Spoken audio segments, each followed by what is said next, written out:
قولي ربنا عليك توكلنا وإليك أنبنا وإليك المصير حسبنا الله ونعم الوكيل نعم المولى ونعم النصير أعوذ بالله من الشيطان الرجيم بسم الله الرحمن الرحيم ومن يشاقق الرسول من بعد ما تبين له الهدى ويتبع غير سبيل المؤمنين نوله ما تولى ونصله جهنم وساءت مصيرا صدق الله مولانا العظيم. ഏറ്റവും ബഹുമാനമുള്ള മഹാന്മാരായ സാദാത്യങ്ങളെ, പണ്ഡിതന്മാരെ, ഈ മഹിതമായ സംഗമത്തിൽ ഒത്തുകൂടിയിട്ടുള്ള ഈ നാട്ടിലെയും മറുനാടുകളിലെയും കാരണവന്മാർ, സമസ്ത കേരള ജംഇയ്യത്തുൽ ഉലമയുടെയും കീഴ്ഘടകങ്ങളുടെയും പ്രവർത്തകന്മാർ, മറ്റു എൻ്റെ ശബ്ദം ശ്രവിക്കുന്ന ഇതര സംഘടനാ സുഹൃത്തുക്കൾ, സർവശക്തനായ അല്ലാഹു സുബ്ഹാനഹു വ തആല നല്ലത് പറയാനും നല്ലത് കേൾക്കാനും അഹ്ലുസുന്നത്തി വൽ ജമാഅ എന്ന നേർരേഖയിൽ ജീവിച്ച് മരിക്കുന്ന സമയത്ത് കാമിലായ ഈമാനോടുകൂടെ മരിക്കാനും നമുക്കും നമ്മളോട് ബന്ധപ്പെട്ടവർക്കൊക്കെ അല്ലാഹു തൗഫീഖ് നൽകി അനുഗ്രഹിക്കുമാറാകട്ടെ. ഈ വൈകിയ വേളയിൽ ആമുഖങ്ങൾ നീട്ടാതെ വിഷയത്തിലേക്ക് കടക്കുകയാണ്. നമ്മൾ ഇങ്ങനെ ഒരു പരിപാടി ഇവിടെ സംഘടിപ്പിക്കാനുണ്ടായതിൻ്റെ പശ്ചാത്തലത്തെ സംബന്ധിച്ച് കഴിഞ്ഞ പ്രസംഗങ്ങളിലൊക്കെ വളരെ വ്യക്തമായി നിങ്ങൾക്ക് ബോധ്യപ്പെട്ടതാണ്. ബഹുമാനപ്പെട്ട സമസ്ത കേരള ജംഇയ്യത്തുൽ ഉലമ ഒരു ഇലാഹിയായ സംഘടനയാണ് എന്നതിൽ ആർക്കും തർക്കമില്ല. അള്ളാഹുവിന്റെ പരിശുദ്ധമായ ദീനിനെ സംരക്ഷിക്കാൻ വേണ്ടി മഹാന്മാരായ സാത്വികന്മാരായ പണ്ഡിതന്മാരാൽ രൂപീകരിക്കപ്പെട്ടതാണ് സമസ്ത കേരള ജംഇയ്യത്തുൽ ഉലമ. കഴിഞ്ഞുപോയ കാലഘട്ടങ്ങളിലെ എല്ലാ വിഷയത്തിലും ഇത്തിബാഅ് ചെയ്യാൻ പറ്റുന്ന മഹാരഥന്മാരായ ആളുകളാണ് ഈ സംഘടനക്ക് എക്കാലത്തും നേതൃത്വം കൊടുത്തിട്ടുള്ളത്. 1926 ഈ മഹിതമായ സംഘടനക്ക് രൂപം കൊടുക്കുന്ന സമയത്ത് മഹാനായ സയ്യിദ് അബ്ദുറഹ്മാൻ ബഅലവി വരക്കൽ മുല്ലക്കോയ തങ്ങൾ അടക്കമുള്ള ആ കാലഘട്ടങ്ങളിലെ എല്ലാം കൊണ്ടും മഹാന്മാരായ ആളുകൾ, നിറഞ്ഞ വിജ്ഞാനമുള്ള, വറഉള്ള, തഖ്വയുള്ള, ദുആ ചെയ്താൽ ഇജാബത്ത് കിട്ടുമെന്ന് അനുയായികൾക്ക് പ്രതീക്ഷയുള്ള മഹാരഥന്മാരായിരുന്നു ഈ മഹിതമായ സംഘടനക്ക് എക്കാലത്തും നേതൃത്വം നൽകിയിരുന്നത്. ആ മഹാന്മാരായ ആളുകളെ ഇകഴ്ത്തുന്ന ഒരു സാഹചര്യം ഉണ്ടാകുമ്പോൾ നിങ്ങളാ ചെയ്തത് തെറ്റാണെന്നും ശരി ഇന്നതാണെന്നും പറയേണ്ട ബാധ്യത ഈ മഹിതമായ സംഘടനയുടെ എളിയ ഖാദിമുകൾ എന്ന നിലക്ക് നമ്മളിൽ നിക്ഷിപ്തമായതുകൊണ്ടാണ് ഇങ്ങനെ ഒരു പരിപാടി നമ്മൾ സംഘടിപ്പിച്ചിട്ടുള്ളത്. ഇതാരെങ്കിലും ചീത്ത പറയാനോ വ്യക്തിഹത്യ നടത്താനോ തേജോവധം ചെയ്യാനോ ഉള്ള സദസ്സ് അല്ല ഇത്. എന്നാലും ബദ്ർ യുദ്ധ ചരിത്രം പറയുമ്പോൾ അബൂജഹലിനെ പരാമർശിക്കാതിരിക്കാൻ പറ്റൂലല്ലോ. ബദ്ർ യുദ്ധ ചരിത്രം പറയുന്ന സമയത്ത് നിങ്ങൾ അബൂജഹലിനെ പറയരുത് എന്ന് പറഞ്ഞാൽ അയാൾക്ക് ആ ചരിത്രം പൂർത്തീകരിക്കാൻ സാധ്യമല്ല. എന്നതുപോലെ സമസ്തയുടെ ചരിത്രം പറയുമ്പോൾ പലരെയും പരാമർശിക്കേണ്ടി വരും. അവർക്കൊക്കെ അർഹതയുണ്ടെങ്കിൽ ആ അർഹിക്കുന്ന ബഹുമാനങ്ങളൊക്കെ വകവെച്ചുകൊണ്ട് തന്നെയാണ് കഴിഞ്ഞുപോയ കാലഘട്ടങ്ങളിലെ സമസ്തയുടെ ചരിത്രങ്ങൾ നമ്മളിവിടെ സമുദായത്തോട് ബോധ്യപ്പെടുത്തി കൊടുക്കുന്നത്. 1,24,000 ചില്ലാനം വരുന്ന മഹാന്മാരായ അമ്പിയാക്കന്മാർ അള്ളാഹുവിന്റെ പരിശുദ്ധമായ ദീന് പ്രചരിപ്പിക്കാൻ ഓരോരോ കാലഘട്ടങ്ങളിലായി അള്ളാഹു തആല പറഞ്ഞയച്ചിട്ടുണ്ട്. ഈ പ്രവാചക ശൃംഖലയ്ക്ക് പരിസമാപ്തി കുറിച്ചുകൊണ്ട് സയ്യിദുൽ വറ അഷ്റഫുൽ ഖൽഖ് മുഹമ്മദ് മുസ്തഫ സ്വല്ലല്ലാഹു അലൈഹി വസല്ലമ തങ്ങൾ വരികയും ആ പുണ്യപ്രവാചകർ ലോകത്തോട് പറഞ്ഞത്, ഞാൻ അള്ളാഹുവിന്റെ റസൂലാണ്, ഞാൻ അവസാനത്തെ പ്രവാചകരാണ് എന്ന വാക്ക് അതിനു മുമ്പ് വന്ന ഒരു പ്രവാചകരും പറഞ്ഞിട്ടില്ല. എന്നെ കൊണ്ട് പ്രവാചകന്മാരുടെ ശൃംഖലക്ക് സമാപനം കുറിച്ചിട്ടുണ്ട്. ഞാൻ ഖത്മുൻ നുബുവത്തിന്റെ ആളാണ്. എന്റെ വരവോടുകൂടെ പരിശുദ്ധമായ ദീൻ ഇവിടെ സമ്പൂർണമായി ലാ റസൂല ബഅദി വലാ നബിയ, എന്റെ ശേഷം ഒരു നബി വരില്ല, എന്റെ ശേഷം ഒരു പ്രവാചകൻ വരില്ല. വിശുദ്ധമായ ഖുർആൻ പടച്ചവന്റെ പക്കൽ നിന്നുള്ള അവസാനത്തെ ഗ്രന്ഥമാണ്. ഇനൊരു ഗ്രന്ഥം അള്ളാന്റെ പക്കൽ നിന്നൊരു വഹി വരില്ല. എന്നാൽ ഖിയാമത്ത് നാൾ വരെ വരാനിരിക്കുന്ന കോടാനുകോടിയായ ആളുകൾക്ക് ആവശ്യമായ മുഴുവൻ നിയമ സംഹിതകളും ഈ വിശുദ്ധ ഖുർആനിൽ നിക്ഷിപ്തമാണ്.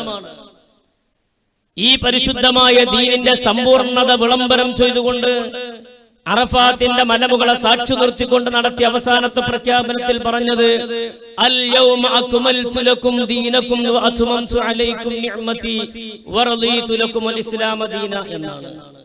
എന്നാൽ പ്രവാചകന്റെ ശേഷം ഈ ദീൻ ഇവിടെ നിലനിൽക്കേണ്ടതില്ലേ? ഉണ്ട്. ആരാണ് പിന്നെ ഈ ദീൻ ഇവിടെ പ്രചരിപ്പിക്കുന്നത്? പ്രവാചകരുടെ ശേഷം അവിടുത്തെ അനുചരന്മാരായ സ്വഹാബത്ത്, താബിഈകൾ, താബിഈകൾ, അവരിൽ നിന്ന് ദീൻ പഠിച്ചിട്ടുള്ള മഹാരഥന്മാരായ പണ്ഡിതന്മാർ, ഔലിയാക്കന്മാർ തുടങ്ങി ഖിയാമത്ത് നാൾ വരെ ഈ ഹക്കായ ദീനിനെ അതേ രൂപത്തിൽ പ്രചരിപ്പിക്കാൻ അതാതു കാലങ്ങളിൽ അതാതു സമയങ്ങളിൽ വ്യത്യസ്തരായ ആളുകളെ അല്ലാഹു തആല പറഞ്ഞേക്കും. ഖിയാമത്ത് നാൾ വരെ ഈ ഡ്യൂട്ടി കൃത്യമായി നടന്നുകൊണ്ടിരിക്കും. ആ ദീനിന്റെ പ്രചരണ രംഗത്ത് പ്രധാനപ്പെട്ട ഒരു നാഴികക്കല്ലാണ് സമസ്ത കേരള ജംഇയ്യത്തുൽ ഉലമ എന്ന മഹിതമായ ആദർശ പ്രസ്ഥാനത്തിന്റെ രൂപീകരണം. സമസ്തയുടെ പഴയകാല ചരിത്രങ്ങളെ സംബന്ധിച്ചൊന്നും ഈ നാട്ടുകാരാൻ നിങ്ങൾക്ക് പറഞ്ഞ് പരിചയപ്പെടുത്തി തരണം എന്ന് എനിക്ക് തോന്നുന്നില്ല. ഈ മഹിതമായ സംഘടന ഒരു സംഘടനക്ക് ബദലി എന്ന നിലക്കോ അതല്ലെങ്കിൽ പ്രസിഡന്റും സെക്രട്ടറിയുമാകാനുള്ള ആഗ്രഹം തലയിൽ കയറിയപ്പോൾ രൂപീകരിച്ചതോ അല്ല ഈ സംഘടന. പടച്ചവന്റെ പരിശുദ്ധമായ ദീൻ യഥാർത്ഥ രൂപത്തിൽ സംരക്ഷിക്കുക എന്ന ഒരേ ഒരു ലക്ഷ്യത്തിനു വേണ്ടി മാത്രം രൂപീകരിക്കപ്പെട്ടതാണ് ഈ മഹിതമായ സംഘടന. ഈ സംഘടനയുടെ മുഖ്യധാരയിൽ നിന്ന് ആര് മാറി ചിന്തിച്ചാലും ലക്ഷ്യമാകുന്ന സ്വർഗപ്രാപ്തി സാധ്യമല്ല എന്ന വസ്തുത നമ്മളൊക്കെ അറിയേണ്ടതാണ്. അത് ഏതെങ്കിലും ഇനീഷ്യലിൽ അറിയപ്പെടുന്ന സംഘടനയെ സംബന്ധിച്ചോ ഏതെങ്കിലും വ്യക്തികളിലേക്ക് നിസ്ബയാക്കിയ സംഘടനയെ സംബന്ധിച്ചോ എന്നൊന്നും ഞാനിവിടെ വേർതിരിക്കുന്നില്ല. മുസ്ലിം സമുദായത്തിന്റെ മുഖ്യധാരയിൽ നിന്ന് ആര് മാറി നിന്നാലും ലക്ഷ്യമാകുന്ന സ്വർഗപ്രാപ്തി സാധ്യമല്ല. അപ്പൊ ഞങ്ങളുടെ ലക്ഷ്യം സ്വർഗാണല്ലോ, അതേ സ്വർഗാണ്. ലക്ഷ്യം മാത്രം നന്നായാൽ പോരാ, മാർഗവും കൂടെ നന്നാവണം. ലക്ഷ്യം സ്വർഗമാണ്, ഞങ്ങളെ പിന്നാലെ കൂടിയാൽ സ്വർഗം കിട്ടുമെന്ന ലക്ഷ്യം മാത്രം നന്നായാൽ പോരാ, ആ ലക്ഷ്യം നേടാൻ പറ്റുന്ന സുന്ദരമായ മാർഗമാകുന്ന മുസ്തഖീമായ വഴിയും കൂടെ അയാൾക്കുണ്ടായിരിക്കണം. എന്നാലേ ലക്ഷ്യത്തിലേക്ക് അയാൾ എത്തിച്ചേരൂ. കോലം കൊണ്ടും സംസാരം കൊണ്ടും മറ്റു ഭൗതിക സഹായങ്ങളെ കൊണ്ടും സ്വർഗം നേടാനും മുസ്തഖീമായ വഴിയിൽ നിലനിൽക്കാനും ഒരാൾക്കും സാധ്യമല്ല. കേരളീയ മുസ്ലിം സമുദായത്തെ സംബന്ധിച്ചിടത്തോളം മതസൗഹാർദ്ദത്തിന്റെ ഐക്യത്തിന്റെ പാരമ്പര്യമായ ദീന നിലനിന്ന ഒരു നാടാണ് നമ്മുടെ കേരളം എന്ന് പറയുന്നത്. ഹിജ്റ 5-ാം വർഷം കേരളത്തിന്റെ മണ്ണിൽ പള്ളികൾ നിർമ്മിച്ചു എന്ന് പറഞ്ഞാൽ എത്ര വലിയ ഭാഗ്യമാണ് കേരളീയ സമൂഹത്തിന് കിട്ടിയിട്ടുള്ളത്. കാസർഗോഡ് പല ഭാഗങ്ങളിൽ, അതുപോലെ തന്നെ കൊടുങ്ങല്ലൂരിലെ ചില ഭാഗങ്ങളിൽ ഹിജ്റ 5-ാം വർഷം നിർമ്മിച്ച പള്ളിയുണ്ട് എന്ന് പറഞ്ഞാൽ വിശുദ്ധമായ കഅബാലയം മുസ്ലിമീങ്ങൾക്ക് ഫത്ഹായി കിട്ടുന്നതിന് മുമ്പ് കേരളത്തിൽ പള്ളി നിർമ്മിച്ചു എന്നാണ് ആ പറഞ്ഞതിന്റെ അർത്ഥം. അത്രയും വലിയ പാരമ്പര്യമായ ദീൻ കിട്ടിയ നാടാണ് കേരളത്തിന്റെ മണ്ണ്. 1920 വരെ ഇവിടെ ഉണ്ടായിരുന്ന വിശ്വാസാചാരാനുഷ്ഠാന കർമ്മങ്ങളിൽ അപകടകരമായ സാഹചര്യം ഉണ്ടായപ്പോഴാണ് 926-ൽ സമസ്ത കേരള ജംഇയ്യത്തുൽ ഉലമ ഇവിടെ രൂപീകൃതമാകുന്നത്. 920-ന്റെ ശേഷം നജ്ദുകാരനായ മുഹമ്മദ് അബ്ദുൽ വഹാബിന്റെ നാറിപ്പൊളിച്ച ആശയങ്ങൾ കേരളത്തിന്റെ മണ്ണിലേക്ക് വന്നു. ഹിജ്റ 1115-ൽ ജനിക്കുകയും ഹിജ്റ 1206-ൽ മരണപ്പെടുകയും ചെയ്ത ജനാബ് മുഹമ്മദ് ബിൻ അബ്ദുൽ വഹാബിന്റെ നാറിപ്പൊളിച്ച ആശയങ്ങളെ, പാരമ്പര്യവുമായി ബന്ധമില്ലാത്ത ആശയങ്ങളെ അടിച്ചമർത്താനാണ് സമസ്ത കേരള ജംഇയ്യത്തുൽ ഉലമ ഇവിടെ രൂപീകരിച്ചിട്ടുള്ളത്.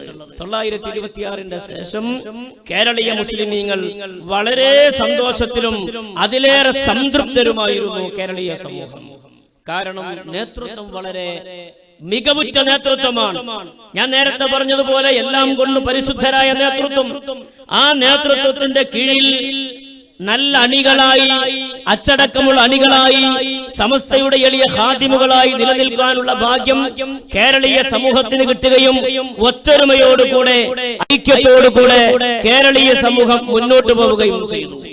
ഇവിടെ നമ്മൾ ആലോചിക്കേണ്ട വസ്തുതയുണ്ട്. സമസ്ത കേരള ജംഇയ്യത്തുൽ ഉലമയിൽ നിന്ന് മാറിപ്പോവുകയും ഈ വിശുദ്ധമായ സംഘടനയുടെ ശരിയായ വഴിയെ ചോദ്യം ചെയ്യുകയും ചെയ്യുന്നവർ പലവട്ടം ആലോചിക്കേണ്ടതാണ്. തങ്ങൾ നിലകൊള്ളുന്ന, അതല്ലെങ്കിൽ തങ്ങൾ പ്രതിനിധാനം ചെയ്യുന്ന, അല്ലെങ്കിൽ തങ്ങൾ സമുദായത്തോട് പറയുന്ന ഈ ഒരു വഴിയുടെ കുരുത്തവും പൊരുത്തവും എത്രയാണെന്ന് അവർ ആലോചിക്കേണ്ടതാണ്. മഹാന്മാരായ കണ്യത്ത് ഉസ്താദിനെ പോലെ, ശംസുൽ ഉലമയെ പോലെയുള്ള മഹാരഥന്മാരായ പണ്ഡിതന്മാർ പ്രാർത്ഥിച്ചും പ്രവർത്തിച്ചും ഈ സമൂഹത്തെ സ്വർഗത്തിലേക്ക് നയിക്കാൻ വഴിയുണ്ടാക്കിയപ്പോൾ ആ വഴിയിൽ വിള്ളലും ഛിദ്രതയും ഉണ്ടാക്കി മനുഷ്യരെ ശരിയായ വഴിയിൽ നിന്ന് മാറ്റി തിരിക്കുന്ന അപകടകരമായ ഒരു സാഹചര്യം കേരളത്തിന്റെ മണ്ണിലുണ്ടാക്കി. ഇവിടെ നമ്മൾ സത്യവും അസത്യവും വേർതിരിച്ചു മനസ്സിലാക്കേണ്ട ഒരു സാഹചര്യമാണ്. 1926 മുതൽ 2017 വരെയുള്ള കാലഘട്ടങ്ങളിൽ ഈ മഹിതമായ സംഘടനയെ നയിച്ചിരിക്കുന്ന മഹാരഥന്മാരായ പ്രസിഡന്റുമാരും സെക്രട്ടറിമാരും വ്യക്തമായി അവരുടെ ചരിത്രങ്ങൾ ഇന്ന് ലഭ്യമാണ്.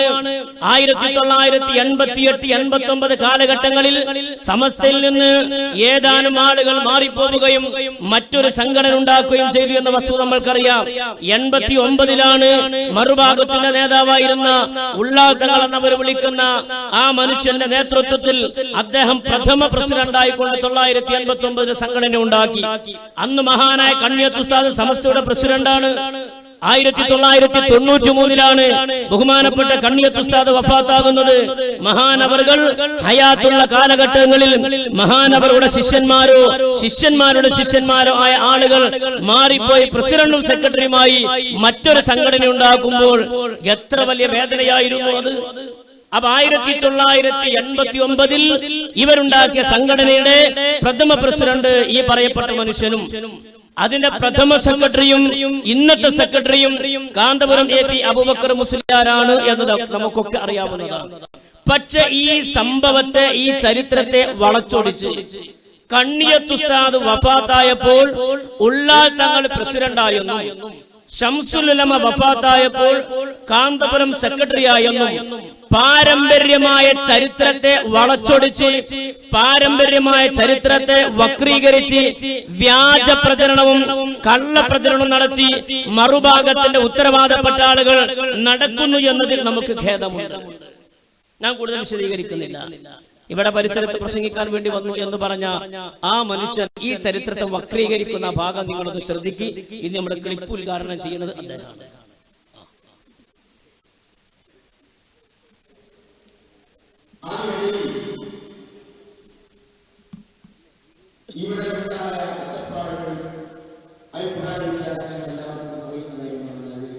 നിങ്ങളേക്ക് കടക്കണ്ട, എന്നാൽ അല്ലാതെ തന്നെ ആൾക്കാർക്കൊക്കെ പഴയകാല ചരിത്രങ്ങളൊക്കെ അറിയാം. അപ്പൊ നേരത്തെ എന്തെങ്കിലും വേണ്ടി സമസ്തയെ സ്ഥാപിച്ചുവോ, ആ നേതാക്കൾ എന്തോ ലക്ഷ്യമാക്കിയോ, ആ ലക്ഷ്യത്തിൽ ഉറച്ചു നിന്ന നേതൃത്വം വരട്ടെ പോയിട്ടുള്ള സ്ഥാനത്ത് അതേ ശൈലികൾ കുടുംബത്തിലെ ഇന്നത്തെ കാരണവർ ബഹുമാനപ്പെട്ട മാനവരും അന്നത്തെ അഹമ്മദ് മുസ്ലിയാരുടെ അതേ സ്ഥാനത്ത് ഇന്നത്തെ അബൂബക്കർ മുസ്ലിയാർ സുൽത്താൻ എന്താ അദ്ദേഹം പറഞ്ഞ ചരിത്രം നോക്കി നിങ്ങള് എല്ലാരും അവിടെ തന്നെ ഇരിക്കുക. എന്താ അദ്ദേഹം പറഞ്ഞത്? മഹാനായ കണ്ണിയത്ത് ഉസ്താദ് പ്രസിഡന്റായ അതേ സ്ഥാനത്ത് ഉള്ളാൾ തങ്ങളും നേരെ മറിച്ച് പാങ്ങിൽ AP അഹമ്മദ് കുട്ടി മുസ്ലിയാർ സെക്രട്ടറി ആയിരുന്ന അതേ സ്ഥാനത്ത് കാന്തപുരം വന്നു എന്നാണ് അദ്ദേഹം പറയുന്നത്. ഇത് ചരിത്രപരമായ ഏറ്റവും വലിയ വക്രീകരണമാണെന്നും ചരിത്രപരമായ ഏറ്റവും വലിയ കളവാണ് നമ്മൾ മനസ്സിലാക്കേണ്ടതുണ്ട്. മഹാനായ കണ്ണിയത്ത് ഉസ്താദ് എന്ന വഫാത്താകുന്നത്, മഹാനായ കണ്ണിയത്ത് ഉസ്താദ് 1993-ലാണ് വഫാത്താകുന്നത്. ഈ കണ്ണിയത്ത് ഉസ്താദ് പ്രസിഡന്റായി നിൽക്കെ 89-ൽ മറ്റൊരു സംഘടന ഉണ്ടാക്കി പ്രസിഡന്റായി പോയി. മറ്റൊരു മറ്റൊരു സംഘടന ഉണ്ടാക്കിയവർ ഇതിന്റെ ഗൗരവം ആലോചിക്കേണ്ടതാണ്. ഇനി നോക്കൂ നിങ്ങൾ, 1926 രൂപീകൃതമായ സമസ്ത കേരള ജംഇയ്യത്തുൽ ഉലമയുടെ പ്രഥമ പ്രസിഡന്റ് വരക്കൽ മുല്ലക്കോയ തങ്ങളാണ്. 1926 മുതൽ 1933 വരെ വരക്കൽ മുല്ലക്കോയ തങ്ങളാണ് സമസ്തയുടെ പ്രസിഡന്റ്. 1933 മഹാനായ വരക്കൽ മുല്ലക്കോയ തങ്ങൾ വഫാത്തായത് മുതൽ 945 വരെ പാങ്ങിൽ അഹമ്മദ് കുട്ടി മുസ്ലിയാരാണ് സമസ്തയുടെ പ്രസിഡന്റ്. 1945 പാങ്ങിൽ അഹമ്മദ് കുട്ടി മുസ്ലിയാർ വഫാത്തായത് മുതൽ 965 വരെ ബഹുമാനപ്പെട്ട മൗലാന അബ്ദുൽ ബാരി മുസ്ലിയാരായിരുന്നു സമസ്തയുടെ പ്രസിഡന്റ്. 965 മഹാനവർകൾ വഫാത്തായത് മുതൽ 67 വരെ ബഹുമാനപ്പെട്ട KK സദഖത്തുള്ള മുസ്ലിയാരായിരുന്നു സമസ്തയുടെ പ്രസിഡന്റ്. 1967 ലൗഡ് സ്പീക്കറുമായി ബന്ധപ്പെട്ട വിഷയത്തിൽ സമസ്തയിൽ നിന്ന് മാറിപ്പോയത് മുതൽ 967 മുതൽ 1993 വരെയുള്ള സുദീർഘമായ കാലഘട്ടം കണ്ണിയത്ത് ഉസ്താദായിരുന്നു സമസ്തയുടെ പ്രസിഡന്റ്. 93 കണ്ണിയത്ത് ഉസ്താദ് വഫാത്തായത് മുതൽ 95 വരെ ബഹുമാനപ്പെട്ട KK ഹസ്രത്ത് ഉസ്താദായിരുന്നു സമസ്തയുടെ പ്രസിഡന്റ്. 1995 KK ഹസ്രത്ത് വഫാത്തായത് മുതൽ 2004 വരെ ബഹുമാനപ്പെട്ട അസ്ഹരി തങ്ങളായിരുന്നു സമസ്തയുടെ പ്രസിഡന്റ്. 2004 പ്രസിഡന്റ് സ്ഥാനത്ത് നിന്ന് തങ്ങൾ മാറി നിന്നത് മുതൽ 2012 വരെ ബഹുമാനപ്പെട്ട കാളമ്പാടി ഉസ്താദായിരുന്നു സമസ്തയുടെ പ്രസിഡന്റ്. 2012 കാളമ്പാടി ഉസ്താദ് വഫാത്തായത് മുതൽ 2016 വരെ കോയക്കുട്ടി ഉസ്താദായിരുന്നു സമസ്തയുടെ പ്രസിഡന്റ്. 2016 കോയക്കുട്ടി ഉസ്താദ് വഫാത്തായത് മുതൽ 2017 വരെ ബഹുമാനപ്പെട്ട കുമരംപുത്തൂർ AP ഉസ്താദായിരുന്നു സമസ്തയുടെ പ്രസിഡന്റ്. 2017 കുമരംപുത്തൂർ ഉസ്താദ് വഫാത്തായത് മുതൽ ഇന്നും സമസ്തയുടെ പ്രസിഡന്റ് ബഹുമാനപ്പെട്ട ജിഫ്രി മുത്തുക്കോയ തങ്ങൾ ഉസ്താദാണ്. ഈ പാരമ്പര്യം അവകാശപ്പെടാൻ മറുഭാഗത്തിന് സാധ്യമല്ലാത്ത വിധത്തിൽ ഈ വിശുദ്ധമായ സംഘടന പത്തരമാറ്റിന്റെ തിളക്കത്തോടുകൂടെ നിലനിൽക്കുകയാണ്. 1926 മുതൽ 2017 വരെയുള്ള സമസ്തയുടെ പ്രസിഡന്റുമാരുടെ പാരമ്പര്യം, ഇങ്ങനെ ഒരു പാരമ്പര്യം വരക്കൽ മുല്ലക്കോയ തങ്ങൾ മുതൽ ആ മറുഭാഗത്തുള്ള ആളുകൾക്ക് എങ്ങനെ അവകാശപ്പെടാൻ കഴിയും? 1993 വഫാത്തായ കണ്ണിയത്ത് ഉസ്താദാണത്ര, കണ്ണിയത്ത് ഉസ്താദ് സ്ഥാനത്തേക്കാണത്രേ ഉള്ളാൾ തങ്ങൾ വന്നത് എന്നാണ് ഇയാൾ പറയുന്നത്. എന്നാൽ സമസ്തയുടെ സെക്രട്ടറിമാരുടെ ചരിത്രം ആലോചിച്ചു നോക്കുമ്പോൾ 1926 സമസ്തയുടെ പ്രഥമ സെക്രട്ടറി പള്ളി വീട്ടിൽ മുഹമ്മദ് മുസ്ലിയാരായിരുന്നു. മഹാനവറുകൾ 951 വരെ സമസ്തയുടെ സെക്രട്ടറിയായി. 1951 മഹാനവറുകൾ വഫാത്തായത് മുതൽ 57 വരെ പറവണ്ണ മൊഹീദ്ദീൻ കുട്ടി മുസ്ലിയാർ സമസ്തയുടെ സെക്രട്ടറിയായി. 57 മഹാനവറുകൾ വഫാത്തായത് മുതൽ 96 വരെയുള്ള സുദീർഘമായ കാലഘട്ടം മഹാനായ ശംസുൽ ഉലമ സമസ്തയുടെ സെക്രട്ടറിയായി. 1996 മഹാനവറുകൾ വഫാത്തായത് മുതൽ 2016 വരെ ബഹുമാനപ്പെട്ട സൈനുൽ ഉലമ ചെറുശ്ശേരി ഉസ്താദ് സമസ്തയുടെ സെക്രട്ടറിയായി. 2016 മഹാനവറുകൾ വഫാത്തായത് മുതൽ ഇന്നും ശൈഖുനാ ശൈഖുൽ ജാമിഅ ആലിക്കുട്ടി ഉസ്താദ് സമസ്തയുടെ സെക്രട്ടറിയായി തുടരുന്നു. ഇങ്ങനെ വരക്കൽ മുല്ലക്കോയ തങ്ങൾ മുതൽ ഈ പറയപ്പെട്ട പരമ്പര വരെ സെക്രട്ടറിമാരുടെ പരമ്പര വായിക്കാൻ മറുഭാഗത്തിന് സാധ്യമല്ല എന്നത് വളരെ വ്യക്തമായ ചരിത്രമാണ്. അപ്പൊ 926 മുതലുള്ള പ്രസിഡന്റ് സെക്രട്ടറിമാരുടെ പരമ്പര ഇങ്ങനെയാണ് എന്നിരിക്കെ ഈ സത്യം മറച്ചുവെച്ച് പച്ചക്കള്ളം വ്യാപകമായി പ്രചരിപ്പിക്കുക, അത് ഇയാൾ മാത്രമല്ല, മറുഭാഗത്തിന് പ്രഭാഷകന്മാരൊക്കെ അങ്ങനെ തന്നെയാണ്. ഇവിടെ പ്രസംഗിക്കാൻ വേണ്ടി വന്ന രണ്ടാമത്തെ ഒരാള് കൂറ്റമ്പാർ അബ്ദുറഹ്മാൻ ദാരിമി, അയാളും അങ്ങനെ തന്നെ പറഞ്ഞത്. ഈ കളവ് തങ്ങളുടെ മുമ്പിലുള്ള ആളുകൾക്ക് സത്യമാണെന്ന് ബോധ്യപ്പെടുന്ന രൂപത്തിൽ കളവിനെ സത്യമാക്കിയിട്ട് വ്യാഖ്യാനിക്കുക. എന്തൊരു പ്രവർത്തനമാണത്! നമ്മുടെ ഹക്കിന് വേണ്ടി നിലനിൽക്കേണ്ട ആളുകളല്ലേ. അദ്ദേഹം കൂടെ അത് പറയട്ടെ, സൗകര്യം പോലെ ബാക്കി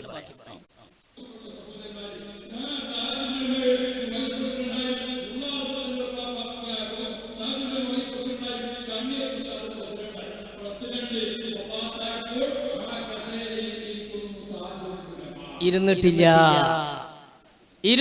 അത് പച്ച കളവാണത്. എന്തിനാ അങ്ങനെ കളവ് വരണത്? കണ്ണിയത്ത് ഉസ്താദ് വഫാത്തായപ്പോൾ ആ സ്ഥാനത്തേക്ക് താജുൽ ഉലമ കയറിയിരുന്നു. എന്നാ കണ്ണിയത്ത് ഉസ്താദ് വഫാത്തായത് 93 വഫാത്തായത്. ഇയാൾ പ്രസിഡന്റ് ആകുന്നതോ 89 93 വഫാത്തായ ആളെ സ്ഥാനത്തേക്ക് 89 എങ്ങനെ കയറിയിരിക്കുന്നത്? അത് അള്ളാന്റെ ദുനിയാവിൽ നിങ്ങൾക്ക് മാത്രമേ സാധിക്കുള്ളൂ. എന്നിട്ട് ഇത് പ്രസംഗിക്കുക, അതിന് തക്ബീർ ചെല്ലുക, അത് സീഡിയാക്കി ഇറക്കുക. ഉളുപ്പ് എന്ന സാധനം മനുഷ്യന്റെ ജീവിതത്തിൽ എപ്പോഴെങ്കിലും ഒക്കെ ഒന്ന് വേണം. ബാക്കി പറയട്ടെ.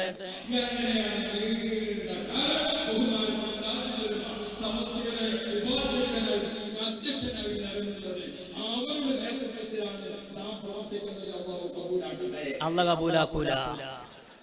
നുണ പറയാ, എന്നിട്ട് അള്ള കബൂലാക്കട്ടെ അറിയാം. അള്ളാഹ്ക്ക് അതിന്റെ പണിയാ. അള്ളാഹ്ക്ക് ഇവിടെ ഹഖ് കബൂലാക്കണ പണിയല്ലേ? പച്ച കളവ് പറയാ. കണ്ണിയത്ത് ഉസ്താദ് വഫാത്തായപ്പോ താജുൽ ഉലമ പ്രസിഡന്റ് ആയി എന്ന് പറയാ, എന്നിട്ട് അള്ളാഹ് കബൂലാക്കട്ടെ എന്ന് പറയാം. അതുകൊണ്ട് നിങ്ങളെ ദുആക്കൊന്നും അള്ളാഹിന്റെ കബൂലിയത്തില്ലാത്തത്. അതിവിടെ മണ്ണാർക്കാട് തെളിഞ്ഞതല്ലേ, ഞാനിപ്പോ അതിക്കൊന്നും കടക്കണില്ല.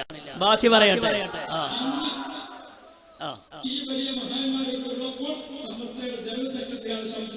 അതിന് യാതൊരു സംശയവും. അദ്ദേഹം പറഞ്ഞത് സത്യമാണ്. സത്യം ആര് പറഞ്ഞാലും നമ്മൾ സത്യം എന്ന് പറയുന്നു.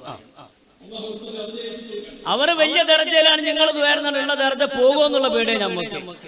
കണ്ണിയത്ത് ഉസ്താദിനെ ശംസുൽ ഉലമയെ ദർജ വർദ്ധിപ്പിക്കാൻ നിങ്ങൾ ദ്വാരക്കണ്ട. അത് മുസ്ലിം കർത്താവ് മന്ത്രിച്ചായിരിക്കും.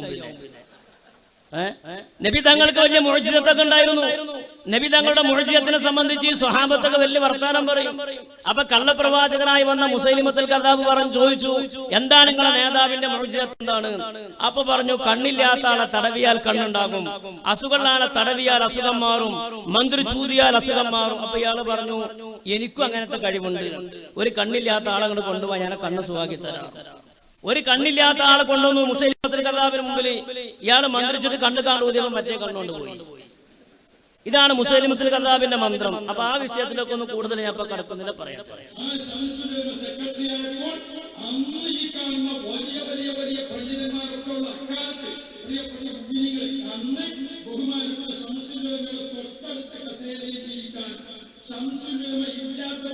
ആധികാരികമായി ആ കാര്യം ചെയ്യാൻ ഒരു പണ്ഡിത നേതൃത്വത്തിലുള്ള ആളുകളെ അന്ന് ഈ പണ്ഡിതന്മാരെല്ലാവരും തെരഞ്ഞെടുത്തിരിക്കുന്ന ജോയിന്റ് സെക്രട്ടറിയാണ് ബഹുമാനപ്പെട്ട സുൽത്താൻ ഉലമ കാന്തപുരം ഉസ്താദ്. അപ്പോ ശംസുൽ ഉലമ മഹാനവറുകൾ സെക്രട്ടറി ആയിരുന്ന സമയത്ത് ജോയിന്റ് സെക്രട്ടറി ആയിരുന്നു കാന്തപുരം. ആ പറഞ്ഞതും സത്യമാണ്. ബാക്കി അന്നത്തെ ആരെങ്കിലും തെരഞ്ഞെടുത്താണ് സെക്രട്ടറി. പ്രിയപ്പെട്ട സഹോദരന്മാര്, സെക്രട്ടറി വഫാത്തായി, ജനറൽ സെക്രട്ടറി സ്ഥാനത്തേക്ക് ജോയിന്റ് സെക്രട്ടറി വന്നു. ഇല്ല, അത് കളവാണ്.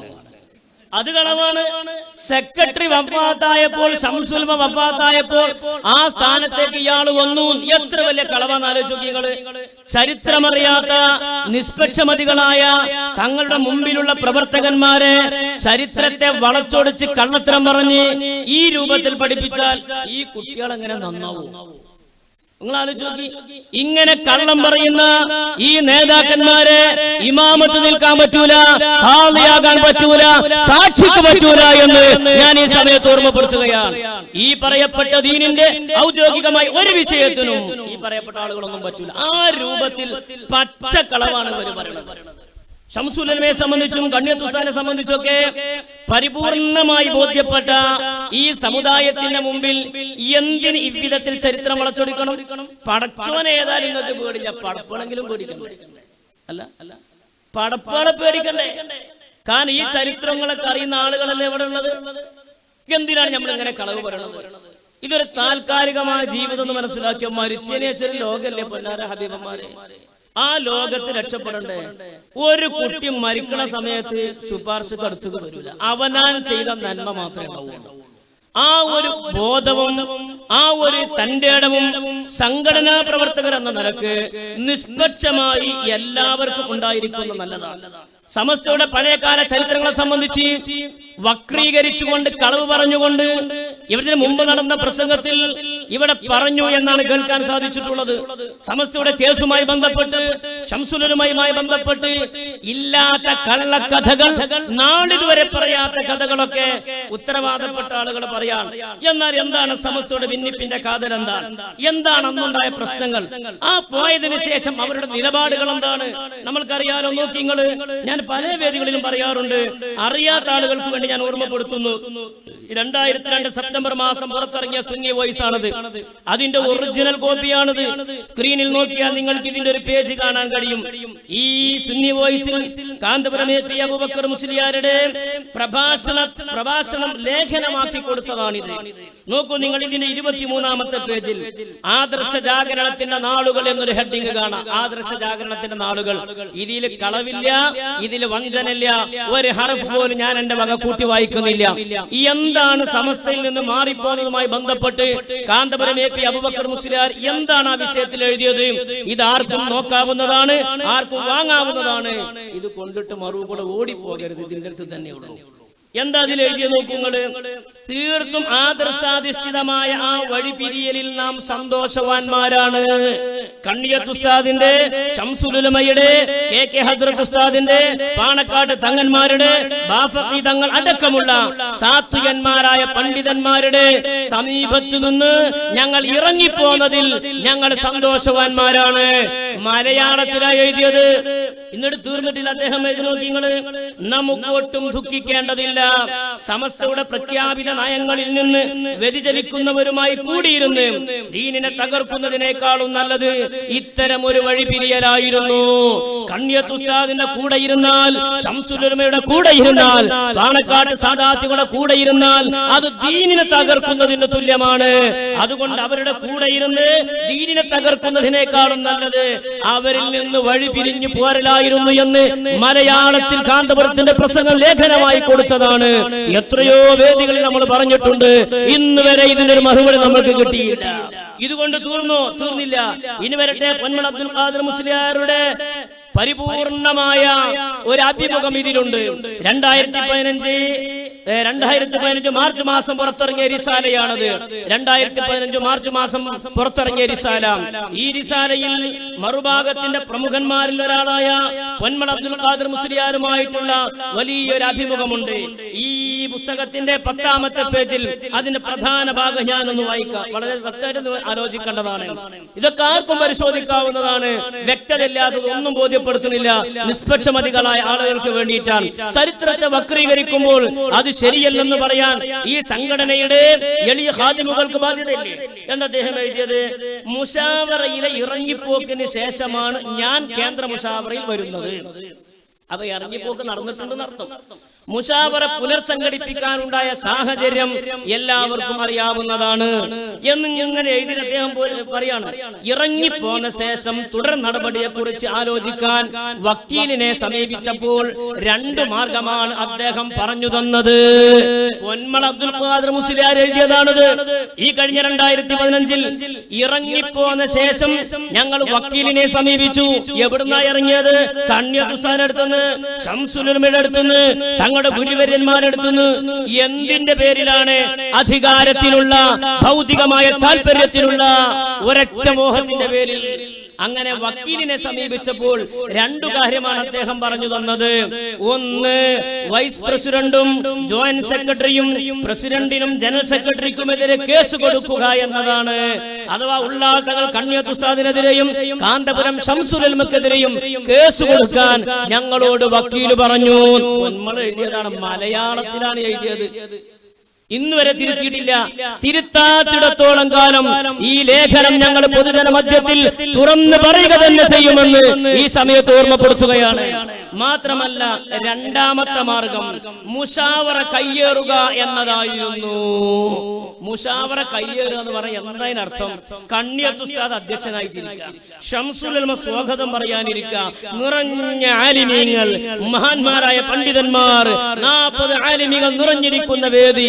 ആ വേദിയിലേക്ക് വലിയ ക്ലബിന്റെ അംഗങ്ങളൊക്കെ വരുന്നത് പോലെ കടന്നു വന്നിട്ട് അടിച്ച് തള്ളിയിട്ടിട്ട് മിനിറ്റ്സ് ഒക്കെ പിടിച്ചു വാങ്ങിയിട്ട് കൊണ്ടുപോകണമെന്ന് ഞങ്ങളുടെ വക്കീല് പറഞ്ഞു എന്ന് പൊന്മള അബ്ദുൽ ഖാദിർ മുസ്ലിയാർ എഴുതിയതാണത്.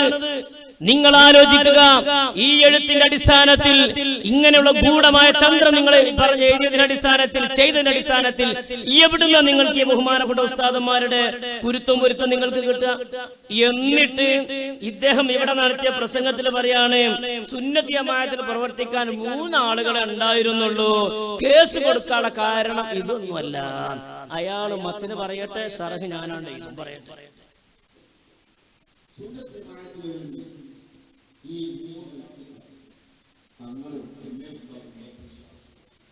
സജീവമായി ബാക്കിയുള്ളവരൊക്കെ എന്തേ പിന്നെ പൂളപ്പണിക്കോയത് അവിടെ?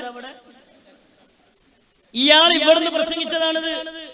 സുന്നത്ത് ജമാഅത്തിന്റെ പ്രചരണത്തിന് 3 ആളുകളെ ഉണ്ടായിരുന്നുള്ളൂ. ഒന്ന് MA ഉസ്താദും പിന്നെ 3 ആളുകൾ പറഞ്ഞ പോലെ തൽക്കുന്ന വരട്ടെ 3 ആളുകൾ മാത്രം. കണ്ണിയത്ത് ഉസ്താദിനെ മൂപ്പര് കണ്ടത് തന്നെയില്ല, ഷംസുലൈമനെ മൂപ്പര് കണ്ടതില്ല, KK ഹസ്രത്ത് ഉസ്താദിനെ മൂപ്പര് കണ്ടിട്ടില്ല, നാട്ടിക ഉസ്താദിനെ മൂപ്പര് കണ്ടിട്ടില്ല, KT മാൻ മുസ്ലിയാരെ മൂപ്പര് കണ്ടിട്ടില്ല. മുൻകാലത്ത് കഴിഞ്ഞുപോയ സുന്നത്ത് ജമാഅത്തിന്റെ പടക്കുതിരികളായ പലരും ഉണ്ടായിരുന്നു, അതൊന്നും മൂപ്പര് കണ്ടില്ല. മൂപ്പര് വെറും 3 ആളുകളെ കണ്ടേക്കണ്ട. പറയട്ടെ, കാന്തപുരവും MA ഉസ്താദും ഉള്ളാൾ സംഘം, ഇവർ 3 ആളുകൾക്ക് എന്തായിരുന്നു ഇവിടുന്ന് പറയട്ടെ.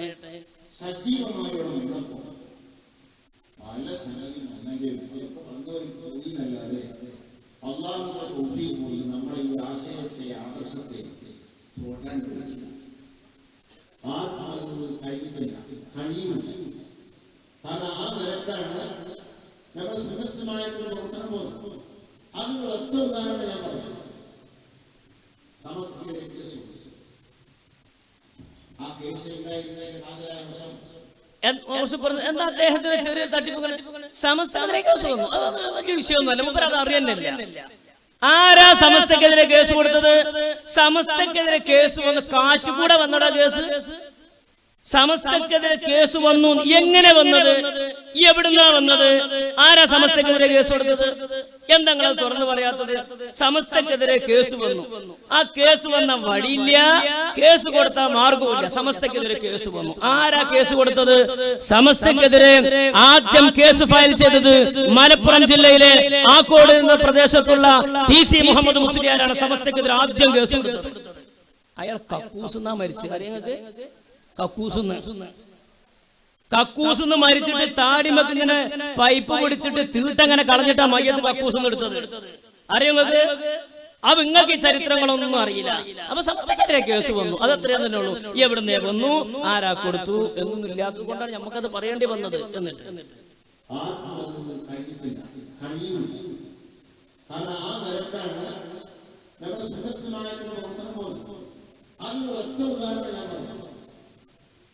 സമസ്തയെ കേസ് ആ കേസ് ഉണ്ടായിരുന്നതിന് ഹാജരായ സമസ്തയിലുള്ള ആളുകളുടെ വയോ പറയുന്ന പ്രകാരം ജനറോടിയിൽ തന്നെ പെട്ടവരെല്ലാം നോമിനേഷൻ ചെയ്യപ്പെട്ടവരാണ്. അതിന് നോമിനേഷൻ സംവിധാനം സമസ്തയില്ല.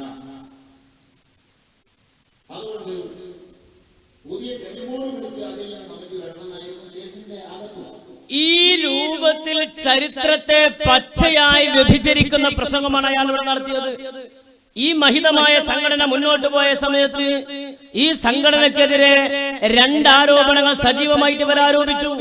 സമസ്തക്ക് രാഷ്ട്രീയ ബന്ധമുണ്ട്, സമസ്തക്ക് വിദ്യാർത്ഥിയുമായിട്ട് ബന്ധമുണ്ട്, അതുകൊണ്ട് അവരുടെ കൂടെ കൂടിയാൽ ദീന് തകർന്നു പോകും, അതുകൊണ്ട് ദീന് തകർക്കലാണ് ഇവരുടെ കൂടെ കൂടിയാൽ ഉണ്ടാകുന്നത്, അതുകൊണ്ട് ദീനിനെ സംരക്ഷിക്കാൻ ഞങ്ങൾ മാറി നിൽക്കുന്നു എന്ന് പറഞ്ഞ് മാറിപ്പോയി. ഈ സംഘടനക്ക് ബദല് മറ്റൊരു സംഘടന ഉണ്ടാക്കിയവർ നാളിതുവരെ പറയാത്ത പുത്തൻ ആശയങ്ങൾ സമുദായത്തിൽ വലിച്ചിട്ട് ചിത്രതയുണ്ടാക്കാനും അതുപോലെ പ്രശ്നങ്ങൾ ഉണ്ടാക്കാനുമുള്ള ഗൂഢമായ തന്ത്രമാണ് അവർ നടത്തിക്കൊണ്ടിരിക്കുന്നത്. എന്നാൽ സത്യത്തിൽ ഈ മഹിതമായ സംഘടനയുടെ യഥാർത്ഥമായ യശസ് വിളിച്ചോതുന്ന ഒരു പ്രസംഗം ഉള്ളാൾ തങ്ങൾ മരണപ്പെട്ടതിന്റെ ശേഷം മലപ്പുറത്ത് സംഘടിപ്പിച്ച അദ്ദേഹത്തിന്റെ 1ാം അനുസ്മരണ സമ്മേളനത്തിൽ കാന്തപുരം AP മുഹമ്മദ് മുസ്ലിയാർ വ്യക്തമായിട്ട് പറഞ്ഞു. അത് സമസ്തന്റെ ഒരു കറാമത്തായിട്ടാണ് ഞാൻ മനസ്സിലാക്കുന്നത്. എന്താ അദ്ദേഹം പറഞ്ഞത്? ഞാൻ വിശദീകരിക്കുന്നില്ല, സമയം ചുരുക്കം കൊണ്ട് ഒരുപാട് കാര്യങ്ങൾ പറയാനുണ്ട്. കാന്തപുരം AP മുഹമ്മദ് മുസ്ലിയാരെ സമസ്തയുടെ പിളർപ്പുമായി ബന്ധപ്പെട്ട കാര്യം അദ്ദേഹം തന്നെ പറയണം.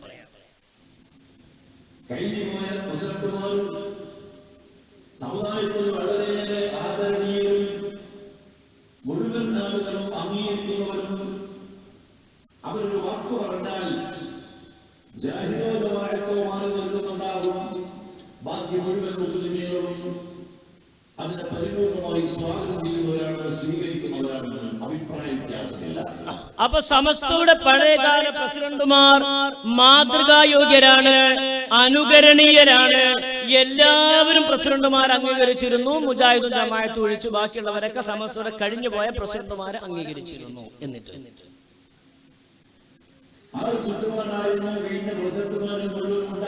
അപ്പൊ സർവരാലും ആദരിക്കപ്പെടുക എന്നൊരു ചുറ്റുപാടായിരുന്നു സമസ്തയുടെ കഴിഞ്ഞുപോയ പ്രസിഡന്റുമാരിൽ ഉണ്ടായിരുന്നത്. എന്ന മൂപ്പരസ്ഥിതി എന്തെങ്കിലും പറഞ്ഞാട്ടെ.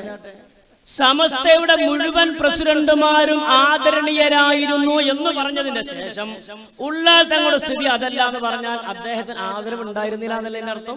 എനിക്ക് മനസ്സിലായത് എങ്ങനെയാണ്, നിങ്ങൾ ഓതി കിതാബിൽ എങ്ങനെയാണെന്ന് നമുക്കറിയില്ല. എന്തായിരുന്നു അദ്ദേഹത്തിന്റെ സ്ഥിതി നിങ്ങളെന്ന് പറയും, അവനത് ആധികാരികത ആകുമല്ലോ.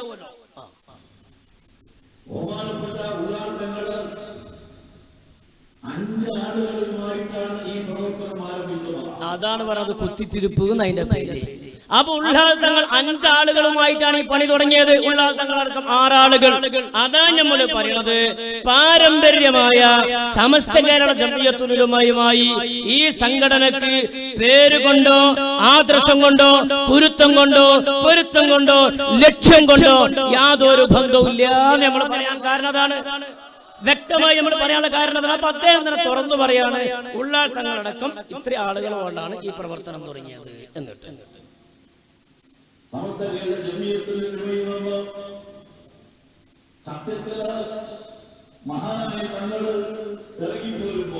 അപ്പൊ അങ്ങനെ ഇറങ്ങിപ്പോരലൊക്കെ ഉണ്ടായിട്ടുണ്ട്.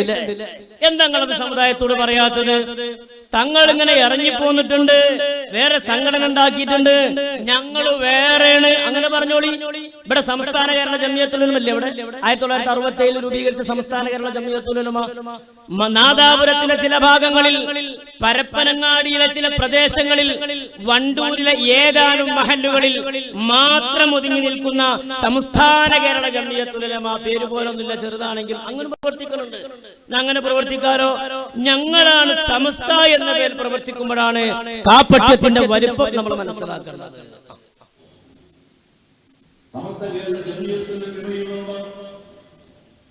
സത്യത്തില് മഹാനായ തങ്ങൾ ഇറങ്ങി പോരുമ്പോ തന്റെ കൂടെ കേവലം 5 പണ്ഡിതന്മാരാണ്, നേതാക്കളാണ്, മഹാന്മാരാണ് ഉണ്ടായിരുന്നത്. അത് മഹാന്മാരാണോ എന്നുള്ളത് നമുക്ക് പിന്നെ ചർച്ച ചെയ്യാം. ഏതായാലും ഇരിക്കട്ടെ, തങ്ങളടക്കം 6 ആളുകൾ, തങ്ങളെ കൂടെ വേറെ 5 ആളുകൾ. ഈ ആളുകൾ തുടങ്ങിയ ഈ സംഘടന എങ്ങനെ വരക്കൽ മുല്ലക്കോയ തങ്ങളുടെ സംഘടനയുമായിട്ട് ബന്ധപ്പെടും? 1926 വരക്കൽ മുല്ലക്കോയ തങ്ങൾ ഉണ്ടാക്കിയ മഹിതമായ ആദർശബന്ധിതമായ ഈ സംഘടനയുമായി ഇവരുടെ സംഘടനക്ക് പേര് കൊണ്ടോ ആദർശം കൊണ്ടോ ഒരു പുലബന്ധം പോലുമില്ല എന്ന് ഈ സമയത്ത് നമ്മൾ മനസ്സിലാക്കേണ്ടതുണ്ട്. നമ്മൾ സത്യത്തിന് വേണ്ടി നിലകൊള്ളേണ്ടവരല്ലേ? ഇങ്ങനൊക്കെ വ്യക്തമായി അവരുടെ കൂടെ ഇരുന്നാൽ ദീന് തകരുമെന്നും അവർ സുന്നത്ത് ജമാഅത്തിന്റെ വിരുദ്ധരാണ് എന്നും എന്നൊക്കെ എഴുതിയ ഇവർ പ്രവർത്തകന്മാരെ പിടിച്ചു നിർത്താൻ വേണ്ടിയിട്ട് അവസരങ്ങളിലൊക്കെ കണ്ണിയത്ത് ഉസ്താദിന്റെയും ശംസുലുമിന്റെ ഒക്കെ മഹത്വം പറയും. അവസരം കിട്ടുമ്പോഴൊക്കെ നോക്കി നിങ്ങൾ ഒരിക്കൽ പേരുടെ അബ്ദുറഹ്മാൻ സഖാഫി കണ്ണിയത്ത് ഉസ്താദിന്റെ മഹത്വം പറയും. നോക്കി നിങ്ങൾ ഇത് കേൾക്കുമ്പോൾ ഇവനൊക്കെ കണ്ണിയത്ത് ഉസ്താദിന്റെ ആളാണ്, നമ്മളാണ് കണ്ണിയത്ത് ഉസ്താദിനെ എതിർക്കുന്നൊക്കെ തോന്നിപ്പോകും ചിലപ്പോൾ. പേരുടെ പഴയൊരു പ്രസംഗം കേൾക്കുക വേണ്ട, വലിയ ദർജയിലുള്ളത്. ഞാൻ പറഞ്ഞ അവരുടെ ദർജ വർദ്ധിപ്പിക്കാൻ നിങ്ങൾ ദ്വാരക്കണ്ട, ഒരു വലിയ ദർജയിൽ തന്നെയല്ലേ.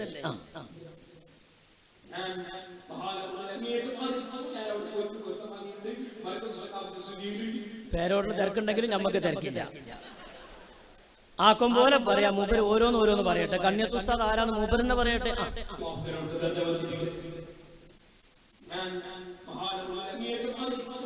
ഞാൻ മഹാനവറുകളെ അങ്ങേയറ്റം ആദരിക്കുന്നു.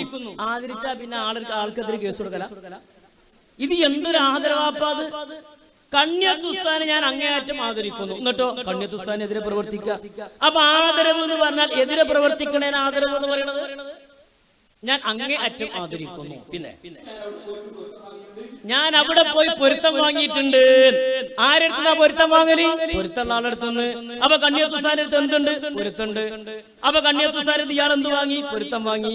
പൊരുത്തം കൊടുക്കാൻ മാത്രം മഹത്വമുള്ള ആളെ പിന്നാലെ കൂടലല്ലേ നല്ലത്. അയാൾക്ക് എതിരെ പ്രവർത്തിച്ചാൽ അയാൾ പൊരുത്തക്കേട് കിട്ടുന്നല്ല അതിന് മനസ്സിലാക്കുന്നത്. എന്നിട്ട്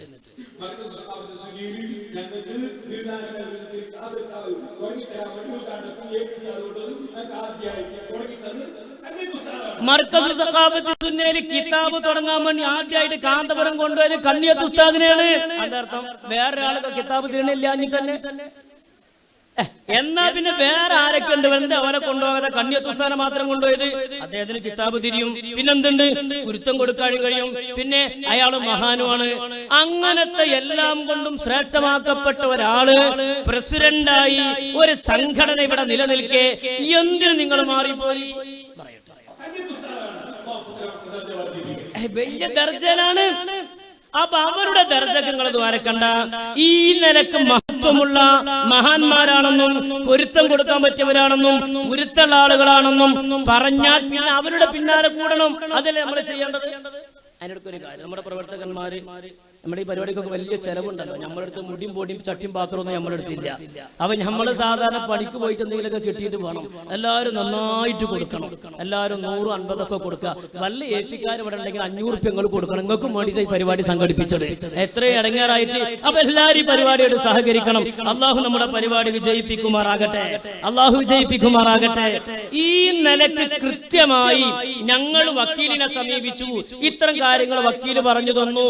ഉള്ളാർത്തങ്ങൾ വേറെ സംഘടന ഉണ്ടാക്കി എന്നൊക്കെ എഴുതുകയും പ്രസംഗിക്കുകയും ചെയ്ത ഈ ആളുകൾ ഏതാനും ആഴ്ചകൾക്ക് മുമ്പ് തൃശ്ശൂരിൽ ഒരു സമ്മേളനം സംഘടിപ്പിച്ചു. ഉലമാ സമ്മേളനം, വ്യാജ ഉലമാ സമ്മേളനം സംഘടിപ്പിച്ചു. അതിന്റെ കഥയിലേക്കൊക്കെ ഞാൻ വരാം.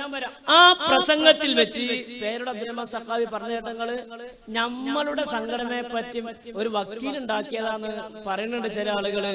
നമ്മളെ സംഘടന അല്ല വക്കീൽ ഉണ്ടാക്കിയത്, അവരുടെ സംഘടനയാണ്.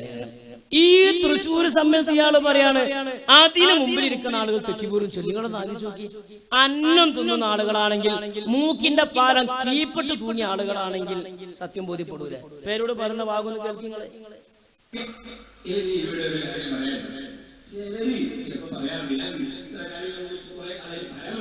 ആ പരാമർശിക്കാനുള്ള ധാർമ്മികമായ അവകാശം ഇല്ലാഞ്ഞാ പിന്നെ പരാമർശിക്കാതെ നല്ലത്.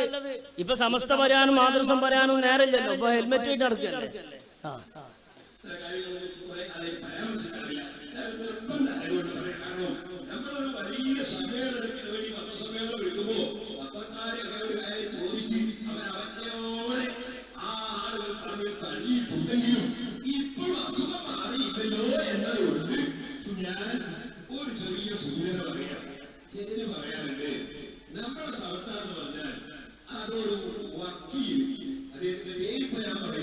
നിങ്ങൾ പറയണ്ട, ഞാൻ പറയാം. അരവിന്ദാക്ഷൻ മേനോൻ.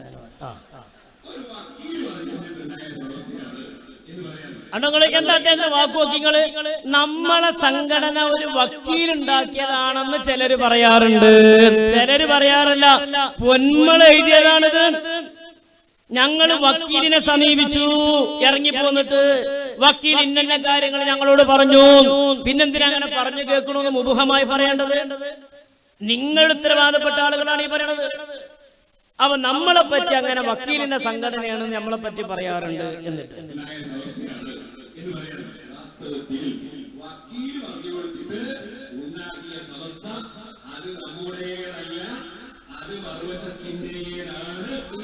ഇയാളൊക്കെ എന്താ ചെയ്യേണ്ടത് നിങ്ങളൊന്ന് ആലോചിച്ച് നോക്കിയാണ്. ഇയാൾ എന്താ ചെയ്യണം നിങ്ങൾ ആലോചിക്കുക. എന്ത് ചെയ്യണം ഇയാൾ? ഈ കഴിഞ്ഞ തൃശ്ശൂരിലെ വ്യാജ സമ്മേളനത്തിലാണ് ഇയാൾ പറയുന്നത് നമ്മുടേതല്ല വക്കീലുണ്ടാക്കിയത്, മറുഭാഗത്തിൻ്റെതാണ്. അപ്പൊ വരക്കൽ മുല്ലക്കോയ തങ്ങൾ വക്കീല? ഈ നിലക്ക് അബദ്ധജടിലമായ കളവ് മാത്രം പറയാം. ഒരു ലെവലേശയിൽ പടച്ചോനെ പേടിയുണ്ട്.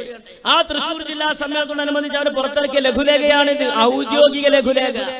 10-12 പേജുണ്ട് ഇതിന്. ഈ 10-12 പേജുള്ള തൃശ്ശൂർ ജില്ലാ സമ്മേളനത്തോടനുബന്ധിച്ച് പുറത്തിറക്കിയ ഈ ലഘുലേഖയിൽ ആദ്യം മുതൽ അവസാനം വരെ സമസ്തയുടെ ചരിത്രത്തിനെ സംബന്ധിച്ച് ഒരു ലഫ്ദ് പോയിട്ട് ഒരു ഹർഫ് പോലും ഇതിലില്ല. സമസ്തയുടെ ആലിമിന്റെ പേര് ഇതിലില്ല, ഒന്നുമില്ല. കുറെ നിസ്കാരം, നോമ്പും സക്കാത്തും മാത്രം. സമസ്തയെ സംബന്ധിച്ച് എഴുതിയ ലഘുലേഖ. എന്നിട്ട് താഴെ കൊടുത്തു നോക്കൂ നിങ്ങൾ, സമസ്ത കേരള ജംഇയ്യത്തുൽ ഉലമ. ഇംഗ്ലീഷിലും അറബിയിലും എഴുതിയതാണ് സമസ്ത കേരള ജംഇയ്യത്തുൽ ഉലമ. ഈ ഒരു പേര് ഔദ്യോഗികമായി ഉപയോഗിക്കാൻ ധാർമ്മികമായി അവകാശമില്ലാത്ത വിധത്തിൽ കോടതിയിലെ കേസിൽ പരാജയപ്പെട്ടവരാ നിങ്ങൾ. സമസ്ത കേരള ജംഇയ്യത്തുൽ ഉലമ എന്ന് ഉപയോഗിക്കാൻ നിങ്ങൾക്ക് ധാർമ്മികമായിട്ട് അവകാശമില്ല. പക്ഷെ ലഘുലേഖയിൽ നിങ്ങൾ കൊടുത്തത് സമസ്ത കേരള ജംഇയ്യത്തുൽ ഉലമ എന്നാണ്. എന്താണ് അങ്ങനെ അവകാശമില്ല എന്ന് പറയാൻ കാരണം? ഇത് നിങ്ങളുടെ സുന്നി വിദ്യാഭ്യാസ ബോർഡിന്റെ ബൈലോ ആണ്. സുന്നി വിദ്യാഭ്യാസ ബോർഡിന്റെ ബൈലോ. ഈ ബൈലോയുടെ രണ്ടാമത്തെ പേജിൽ എം എന്ന് പറഞ്ഞിട്ട് കാണാൻ ഇതിലൊരു വാക്യം എഴുതിയത്. എം, സുന്നി വിദ്യാഭ്യാസ ബോർഡിന്റെ ബൈലോ. എന്താ ഇതിലുള്ളത്? ഈ സംഘത്തിന് അഥവാ സുന്നി വിദ്യാഭ്യാസ ബോർഡിന് സമസ്ത കേരള സുന്നി ജംഇയ്യത്തുൽ ഉലമയോടാണ് കടപ്പാടുള്ളത്. അപ്പൊ സമസ്ത കേരള സുന്നി ജംഇയ്യത്തുൽ ഉലമ എന്നതാണ് നിങ്ങളുടെ സംഘടന. ആ ഒരു നിലക്ക് ഒരു നോട്ടീസിലോ ഒരു ഫ്ലക്സിലോ എവിടെയും നിങ്ങൾ പേര് വെക്കാറില്ല സുന്നി ജംഇയ്യത്തുൽ ഉലമ.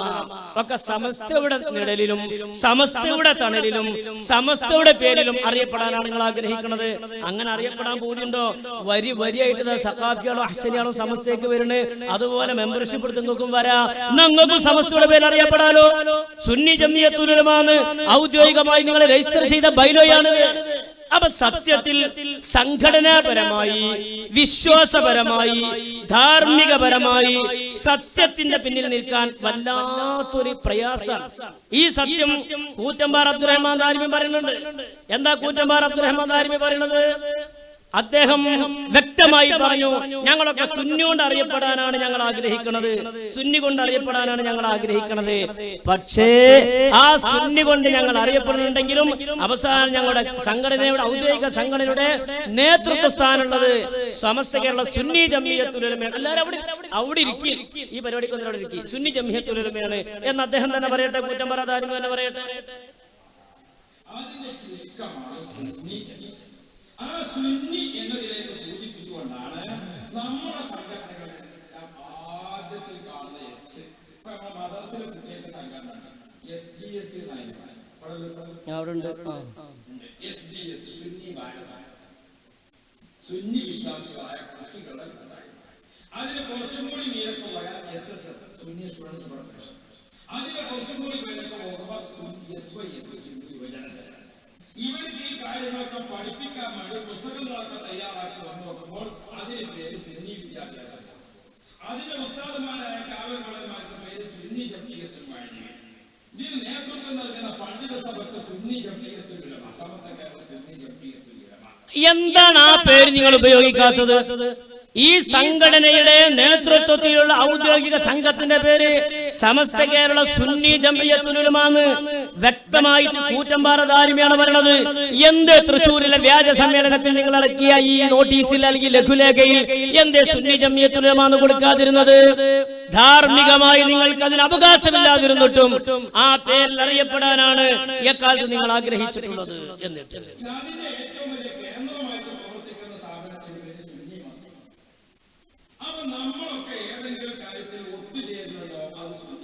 അപ്പൊ കേരള മുസ്ലിം ജമാഅത്തോ? അതിൽ എവിടെ സുന്നി? അതിൽ സുന്നി കാണാനില്ലല്ലോ. നമ്മൾ എവിടെയെങ്കിലും എന്തിനെങ്കിലും ഒത്തുചേർന്നാൽ സുന്നിന്റെ പേരിലാണ് എന്ന് അയാൾ പറയണത്. അപ്പൊ നിങ്ങൾ രൂപീകരിച്ച കേരള മുസ്ലിം ജമാഅത്തിൽ എവിടെ സുന്നി? അവിടെ സുന്നി മൻസൂഖായതാണോ? ഞങ്ങൾക്കറിയാം നിങ്ങൾ രൂപീകരിച്ച കേരള മുസ്ലിം ജമാഅത്ത് സമസ്തയെ അടിക്കാനുള്ള എല്ലാ സംഘടനയിൽ നിന്നുള്ള ആളുകളെയും ഒരുമിച്ച് കൂട്ടി സമസ്തയെ അടിക്കാനുള്ള ഒരു പുതിയൊരു വഴിയാണ് ഈ പറയപ്പെട്ട കേരള മുസ്ലിം ജമാഅത്ത് എന്ന് ഞങ്ങൾക്കറിയാം. ഈ കേരള മുസ്ലിം ജമാഅത്ത് ഉണ്ടാക്കിയുള്ള പ്രശ്നധാരങ്ങള് സകലമാന മഹല്ലുകളിലും ഫിത്ന ഉണ്ടാക്കാനും പ്രശ്നം ഉണ്ടാക്കാനും ഒന്നും കൂടെ എളുപ്പമാണെന്നുള്ളതാണ് അതിന്റെ കാരണം. അതെന്താ അങ്ങനെ? കേരള മുസ്ലിം ജമാഅത്തിന് ഒരു മഹല്ലിൽ ഒരു യൂണിറ്റ് ഉണ്ടായാൽ എന്തായിരിക്കും ആ യൂണിറ്റിന്റെ പേര്? എന്തായിരിക്കും ആ യൂണിറ്റിന്റെ പേര്? നിങ്ങൾ ആലോചിച്ച് നോക്കി. ഇപ്പൊ കൊണ്ടോട്ടി മഹല്ലിലാണ് ഈ സംഘടനക്ക് യൂണിറ്റ് എങ്കിൽ എന്താ പേര്? കൊണ്ടോട്ടി മഹല്ല് മുസ്ലിം ജമാഅത്ത് കമ്മിറ്റി. സുബ്ഹാനല്ലാഹ്. ആ നാട്ടുകാരായ ഒരാൾ ഈ ബോർഡ് വായിച്ചാൽ എന്താ മനസ്സിലാക്കുന്നത്? കൊണ്ടോട്ടി മഹല്ല് മുസ്ലിം ജമാഅത്ത്, കുഴിമണ്ണ മഹല്ല് മുസ്ലിം ജമാഅത്ത്, ഇത് കാണുമ്പോൾ ആ നാട്ടുകാരെന്ന് മനസ്സിലാക്കും അത് നമ്മളെ മഹല്ല് ജമാഅത്തിന്റെ ബോർഡായിരിക്കും. എന്നാൽ അങ്ങനെ പേരൊരു മഹല്ല് ജമാഅത്ത് പണ്ടേ ഇല്ല, അവിടെ ഉണ്ട്. ഇവരുടെ സംഘടനയും അത് തന്നെയാണ്. ഇങ്ങനെ വ്യാപകമായി ഏതാണ് യഥാർത്ഥ മഹല്ല്, ഏതാണ് ഇവിടെ സംഘടന എന്ന് തിരിച്ചറിയാതെ പാവപ്പെട്ട പൊതുജനങ്ങളെ കൺഫ്യൂഷനിലാക്കി അതുമൂലം വ്യാപകമായ പ്രശ്നങ്ങൾ മഹല്ലുകളിൽ ഉണ്ടാക്കി വ്യാജ റസീറ്റ് അടിക്കാനും പിരിക്കാനുമുള്ള ഒരു സൗകര്യം ഈ കേരള മുസ്ലിം ജമാഅത്തിനെ കൊണ്ടുണ്ടാക്കാൻ കഴിയും എന്ന ഗൂഢമായ ഒരു ലക്ഷ്യം ഇവർക്കുണ്ട് എന്നത് നമ്മൾ അറിയാതെ പോകരുത്. മാത്രമല്ല, ഈ കഴിഞ്ഞ തൃശ്ശൂരിലെ വ്യാജ സമ്മേളനത്തിൽ കാന്തപുരത്തിന്റെ വലങ്കയും അവരുടെ മുസാവറയിലെ അംഗവുമായ ഹുസൈൻ സഖാഫി ചുള്ളിക്കോട് പരസ്യമായി പറഞ്ഞു, വേണ്ടി വന്നാൽ കേരള മുസ്ലിം ജമാഅത്തിനെ ഞങ്ങൾ രാഷ്ട്രീയ പാർട്ടിയാക്കും. നിങ്ങൾ ആലോചിച്ചു നോക്കണം, പഴയ കാലത്ത് മഹിതമായ സംഘടനക്ക് രാഷ്ട്രീയ ബന്ധമുണ്ടെന്ന് ആരോപിച്ച് പുറത്തുപോയവർ ഒരു 35 വയസ്സിന്റെ 40 വയസ്സിന്റെ താഴെയുള്ള നിഷ്പക്ഷമായി ചിന്തിക്കുന്ന ആളുകൾ സമസ്തയുടെ പഴയകാല ചരിത്രം പഠിക്കണം. അന്നിവര് പറഞ്ഞ 2 ആരോപണങ്ങളിൽ ഒരു ആരോപണം സമസ്തക്ക് രാഷ്ട്രീയ ബന്ധമുണ്ട് എന്നതായിരുന്നു. അങ്ങനെ ഒരു രാഷ്ട്രീയ പാർട്ടിയുമായി ബന്ധപ്പെടാതെ, ഒരു രാഷ്ട്രീയക്കാരുടെ പിന്നാലെ പോകാതെ, ഒരു രാഷ്ട്രീയ പാർട്ടികളുടെ പിച്ചച്ചാട്ടിൽ കൈയിടാതെ പടച്ചോനെ മാത്രം ലക്ഷ്യം വെച്ച് നീങ്ങുന്ന ഒരു സംഘടന വേണം. അങ്ങനെ ഇവര് പ്രചരണം നടത്തി. സാധുക്കള് പലരും ഇവരെ പിന്നാലെ കൂടി ഇത് തന്നെയാണ് ഹക്ക് മനസ്സിലാക്കി കൂടി അവസാനം രാഷ്ട്രീയ പാർട്ടി പാടില്ലെന്ന് പറഞ്ഞവർ സ്വന്തമായി രാഷ്ട്രീയ പാർട്ടി ഉണ്ടാക്കുന്നതിനെ സംബന്ധിച്ച് ആലോചിച്ചു കൊണ്ടിരിക്കുന്നു. നമ്മൾ ആരോപിക്കുന്നില്ല. ഹുസൈൻ സഖാഫി തൃശ്ശൂരിൽ വെച്ച് പ്രഖ്യാപിച്ച പ്രഖ്യാപനത്തിന്റെ ചെറിയൊരു ഭാഗം ഒന്ന് ശ്രദ്ധിച്ചു.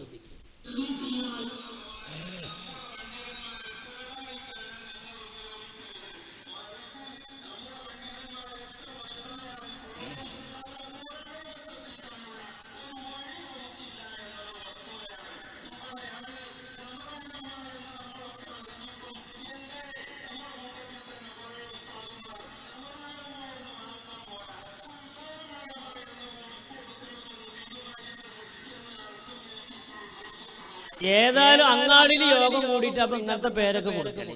ആയിക്കോട്ടെ, ഞാൻ ആയിക്കോട്ടെ കടക്കണേ, വേറെ കുറെ വിഷയം പറയാണ്ട് പോട്ടെ.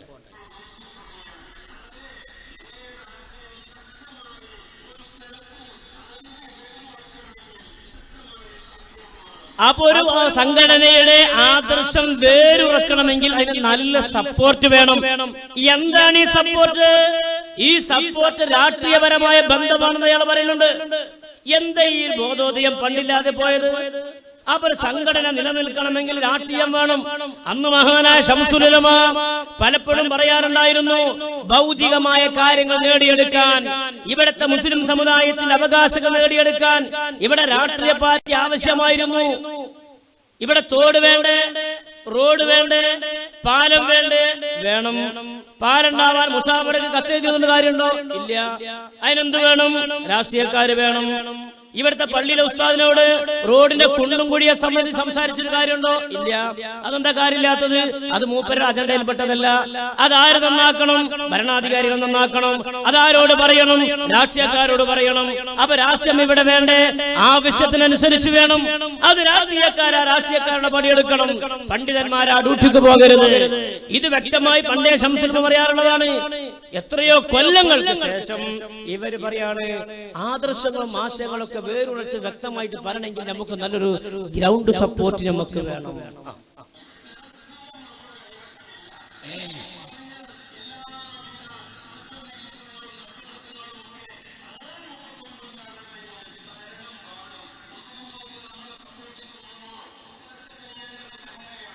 അത് മുസ്ലിം ലീഗിനോട് പോയി ചോദിച്ചോക്കിയാൽ വിട്ടുന്ന് ചോദിച്ചാൽ മതി, അടുത്തുനിന്ന് ചോദിക്കണ്ടെന്ന് മാത്രം.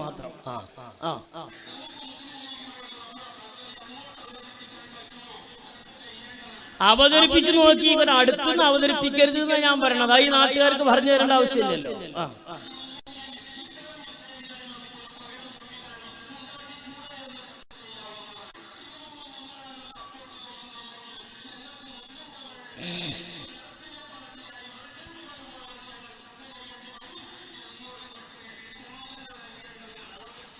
നിങ്ങളാരും ഞങ്ങളെ സപ്പോർട്ട് ചെയ്യണില്ലെങ്കിൽ, തിരിഞ്ഞു നോക്കണില്ലെങ്കിൽ, കേരള മുസ്ലിം ജമാഅത്തിനെ ഒരു രാഷ്ട്രീയ പാർട്ടിയാക്കുന്നതിനെ സംബന്ധിച്ച് ഞങ്ങൾ ആലോചിക്കുന്നതാണ്. നിങ്ങൾ ആലോചിച്ചോളി, ആർക്കാ അവിടെ ഛേദം? നിങ്ങൾ പലപ്പോഴും ആലോചിച്ചില്ലേ? ഈ മണ്ഡലത്തിൽ BJP-ന്റെ കൂടെ നിങ്ങൾ ആലോചിച്ചില്ലേ? ഉറക്കാണ്ട് പോയി എന്നല്ലാതെ എന്തെങ്കിലും കിട്ടിയത്? മണ്ണാർക്കാട് നിങ്ങൾ ആലോചിച്ചില്ലേ? എന്തെങ്കിലും കിട്ടിയത് ഈ ആലോചനയിൽ നിന്ന്? എക്കാലത്തും മുസ്ലിം സമുദായത്തിന്റെ മുഖ്യധാരയിൽ നിന്ന് മാറി നിന്ന് ഈ സമുദായത്തെ ഒറ്റിക്കൊടുക്കുന്ന ചാരപ്രവർത്തനമാണ് സമസ്തയിൽ നിന്നും മാറിപ്പോയതിനു ശേഷം നിങ്ങൾ ചെയ്തിട്ടുള്ളത്. ഇതൊക്കെ എന്താ? നിങ്ങള് പണ്ടൊരു മഹാനായ ഒരു മനുഷ്യനായിരുന്നു വാഴക്കാട് അന്ത്യവിശ്രമം കൊള്ളുന്ന ഒരു മഹാൻ റഈസുൽ മുഹഖഖീൻ കണ്ണിയത്ത് ഉസ്താദ് നവ്വറല്ലാഹു മർഖദ. അല്ലാഹു മഹാനവർകളോട് കൂടെ നമ്മളെ സ്വർഗ്ഗത്തിൽ ഒരുമിച്ച് കൂട്ടിത്തരട്ടെ. ആ മനുഷ്യന്റെ പ്രാർത്ഥന ഉണ്ടായിരുന്നു. 10,000ങ്ങളെ സാക്ഷി നിർത്തി മലപ്പുറത്തും കോഴിക്കോടും വെച്ച് കണ്ണിയത്ത് ഉസ്താദ് നടത്തിയ ഒരു പ്രാർത്ഥന, അറിയപ്പെടുന്ന പ്രാർത്ഥന, ചരിത്രപരമായ ഒരു പ്രാർത്ഥന. ആ പ്രാർത്ഥനയുടെ അനന്തരഫലമാണിത്. ആ പ്രാർത്ഥനയുടെ ജർക്കിംഗ് ആണ് ഇവിടെ നടന്നുകൊണ്ടിരിക്കുന്നത് എന്നൊരു തിരിച്ചറിവ് വേണം. ആരാ കണ്ണിയത്ത് ഉസ്താദ്? ദുആയിരുന്നാൽ ഉത്തരം കിട്ടിയിരുന്ന മഹാൻ. ഞാനിപ്പോൾ ഓർക്കുകയാണ്, മലപ്പുറം ജില്ലയിലെ മമ്പാട് എന്ന് പറയുന്ന പ്രദേശത്ത് മഹാനായ കണ്ണിയത്ത് ഉസ്താദിന്റെ യുവത്വകാലത്ത് വെള്ളമില്ലാതെ കഷ്ടപ്പെട്ട സംഭവമുണ്ട്. നമുക്കൊക്കെ അതറിയാവുന്നതാണ്. മഴയില്ലാതെ പ്രയാസത്തിലായി പലതും അവർ ചെയ്തു. മഴ കിട്ടാതെ വേനൽക്കാലത്ത് പോലും വെള്ളം കിട്ടുമ്പോ മഴക്കാലത്ത് പോലും വെള്ളം കിട്ടാതെ കൊടിയ വേനൽ പോലെ മഴക്കാലം മാറിയ ഒരു സാഹചര്യം. ആളുകൾ ഒന്നടങ്കം ആലോചിച്ചു, നമ്മൾ വാഴക്കാട് പോയിട്ട് കണ്ണിയത്ത് മൊയ്ലിയാരെടുത്ത് നമ്മൾ പോകണം. ബഹുമാനത്തിന്റെ ഒരു വാക്കാണത്. മഹാന്മാരായ അടുത്ത ആളുകൾ മുഴുവനും കണ്ണിയത്ത് ഉസ്താദിന്റെ സമീപത്ത് വന്നു. സങ്കടം അവിടത്തോട് പറഞ്ഞു, മഴയില്ലാതെ ഞങ്ങൾ കഷ്ടപ്പാടിലാണ്, നിങ്ങളൊന്ന് ഞങ്ങളുടെ നാട്ടിൽ വരണം, മഴയ്ക്ക് വേണ്ടിയിട്ടൊന്ന് ദ്വാരക്കണം. കണ്ണിയത്ത് ഉസ്താദ് ഡേറ്റ് നിശ്ചയിച്ചു കൊടുത്തു. നിശ്ചയിക്കപ്പെട്ട ഡേറ്റിൽ ഞാൻ അവിടെ വരും. അന്ന് ഈ നാട്ടിലുള്ള മുഴുവൻ ആളുകളും നിങ്ങളുടെ വീടുകളിൽ വളർത്തുന്ന നാക്കാലികളെയും മൃഗങ്ങളെയും നിങ്ങൾ കൊണ്ട് പാടത്തേക്ക് നിങ്ങളെ ഇറങ്ങി നിൽക്കണം, കൂട്ടമായിട്ട് ദുആ ചെയ്യാം. നിശ്ചയിക്കപ്പെട്ട ദിവസം മഹാനായ കണ്ണിയത്ത് ഉസ്താദ് വാഴക്കാടിൽ നിന്ന് മമ്പാട് വന്നു. ആളുകളൊക്കെ ജിജ്ഞാസയോടെ കാത്തിരുന്നു. പലരും വന്ന് പരിഹസിച്ചു. കണ്ണിയത്ത് ഉസ്താദ് വന്നു. കണ്ണിയത്ത് ഉസ്താദ് ജീപ്പിൽ നിന്ന് ഇറങ്ങി. ആളുകളൊക്കെ കണ്ണിയത്ത് ഉസ്താദിനെ കാത്തു നിൽക്കുകയാണ്. അവിടെയാണ് കണ്ണിയത്ത് ഉസ്താദ് പറഞ്ഞത്, ആളുകളൊക്കെ പാടത്തു നിന്ന് കയറി നിൽക്കണം, മൃഗങ്ങൾ മാത്രം പാടത്തു നിൽക്കട്ടെ, പശുക്കളും ആടുകളും പോത്തുകളും ഒക്കെ പാടത്തേക്ക് ഇറങ്ങി നിൽക്കട്ടെ. മഹാനായ സമസ്തയുടെ പരമാധ്യക്ഷ സ്ഥാനത്ത് നിന്ന കണ്ണിയത്ത് ഉസ്താദ് പാടത്തേക്ക് ഇറങ്ങി നിന്നു, ഈ മൃഗങ്ങളുടെ ഇടയിൽ നിന്നു. എന്നിട്ട് കണ്ണിയത്ത് ഉസ്താദിനെ ദുആ പരിചയമുള്ളവർക്കറിയാം. കൈ ഉയർത്തിയിട്ട് കണ്ണിയത്ത് ഉസ്താദ് പറഞ്ഞു, യാ വദൂദ് യാ വദൂദ് യാ വദൂദ്, പടച്ചവനെ ഈ നാട്ടുകാർ പ്രയാസത്തിലാണ്, അവർക്ക് വെള്ളം വേണം പടച്ചവനെ, അവർക്ക് മഴ വേണം പടച്ചവനെ, ഇവർ വലിയ ബുദ്ധിമുട്ടിലാണ്, മഴ കൊടുക്കണേ റബ്ബേ. ചോദിക്കുന്നത് കണ്ണിയത്ത് അഹമ്മദാണ്.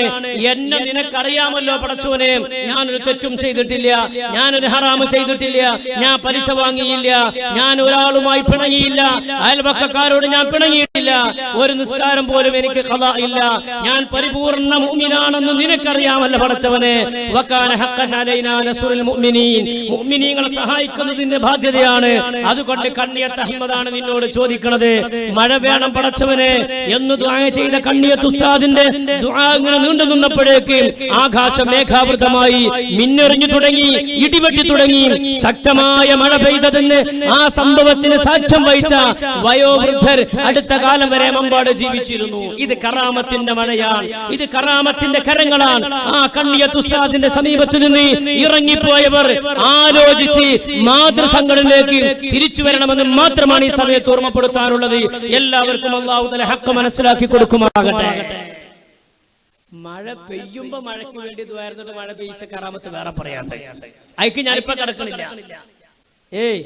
എറണാകുളത്തിന് സമ്മേളനം നടന്നു, ഞാൻ എവിടേക്കും നൊമീർ മടക്കണി, ഞങ്ങൾ മടക്കിക്കോളി. ഭയങ്കര കാറ്റ്, ഇടിയൊക്കെ വെട്ടിയിട്ട് ഇങ്ങനെ കാറ്റൊക്കെ അടിച്ചിട്ട് പന്തലൊക്കെ അങ്ങനെ മേപ്പിടും കീപ്പിടും പാറിക്കൊണ്ടിരിക്കുകയാണ്. അപ്പൊ ഒരു സത്തായി വന്നിട്ട് പറഞ്ഞു, ഉസ്താദെ ചോട്ടിൽ വന്നിട്ട് പറഞ്ഞു, ഇപ്പൊ ദ്വാരുന്നോളി നല്ല റേഞ്ച് കിട്ടും. അങ്ങോട്ട് ദ്വാരുന്നു മഴക്ക്, മഴ അങ്ങോട്ട് പെയ്തു. ഫേസ്ബുക്കിലും അതുപോലെ നെറ്റും അതുപോലെ തന്നെ വാട്സപ്പിലും സജീവമായി ഉസ്താദ് ദ്വാരുന്നു, മഴ പെയ്തു. വേനൽക്കാലത്ത് ദ്വാരക്ക് മഴ പെയ്യിപ്പിക്ക്, അവിടെയാണ് കറാമത്ത് തെളിയിക്കേണ്ടത്. അങ്ങനെ കറാമത്ത് തെളിയിച്ചാലാണ് മഹാനായ കണ്ണിയത്ത് ഉസ്താദ്. അവിടുത്തെ ദർജ അല്ലാഹു തആല വർദ്ധിപ്പിക്കുമാറാകട്ടെ.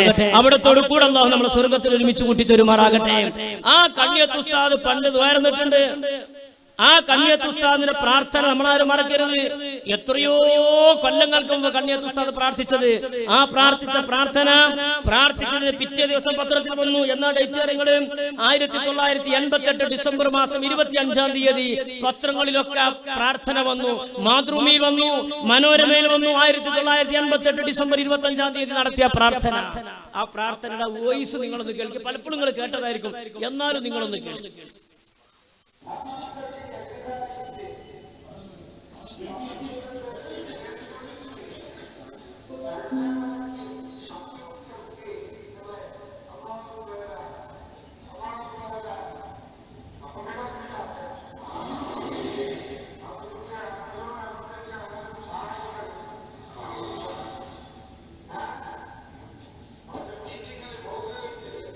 എന്താ അദ്ദേഹം തൽക്കത്ത് വരട്ടെ. എന്താ കണ്ണിയത്ത് ഉസ്താദ് പറയണത്?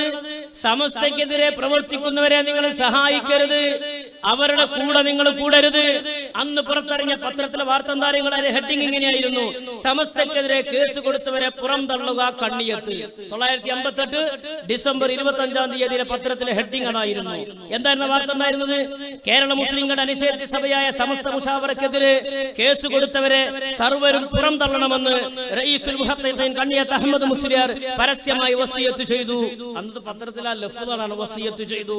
സമസ്തക്കെതിരെ കേസ് കൊടുത്തവരുടെ ഭാഗത്ത് ആരും കൂടരുതെന്ന് 10,000-ങ്ങളിൽ നിന്ന് ഉയർന്ന തക്ബീർ ധ്വനികൾക്കിടയിൽ സമസ്ത പ്രസിഡന്റ് കൂടിയായ അദ്ദേഹം ആവശ്യപ്പെട്ടു.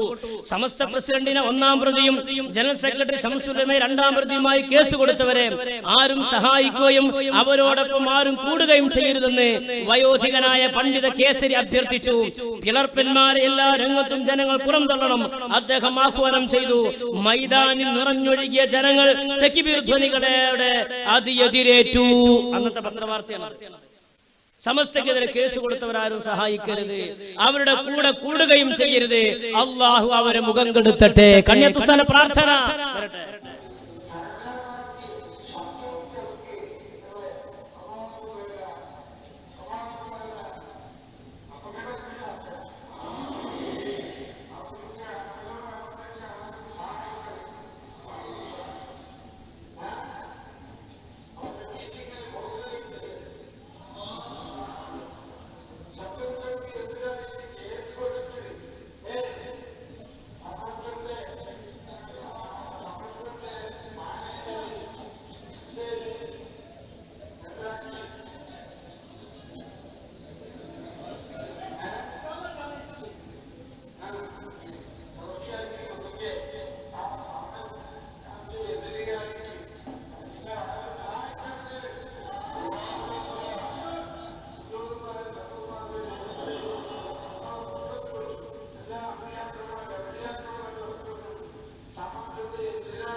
അമ്പിയ ഉലിയാക്കന്മാരുടെ ബർക്കത്ത് കൊണ്ട് സമസ്തക്കെതിരെ കേസ് കൊടുത്തവർ അല്ലാഹു മുഖം കെടുത്തട്ടെ.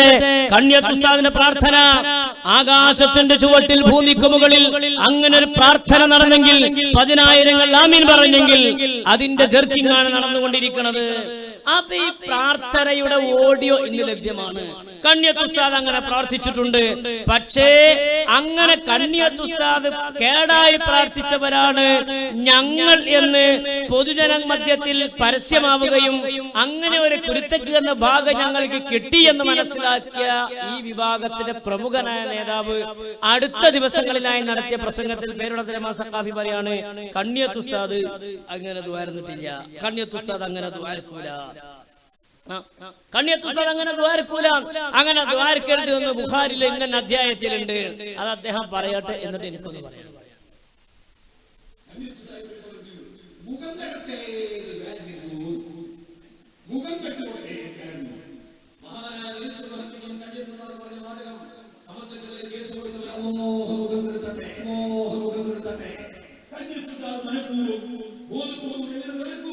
കണ്ണിയത്ത് ഉസ്താദ് ദ്വാരുന്നതല്ല, നിങ്ങൾ ദ്വാരിപ്പിച്ചതാണ്. നിങ്ങള്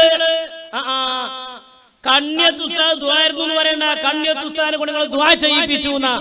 എടങ്ങേറായിട്ട്, പ്രയാസായിട്ട്, വിഷമായിട്ട് മനസ്സിന്റെ ഉള്ളിൽ നിന്ന് വന്ന ഒരു പ്രാർത്ഥനയാണത്.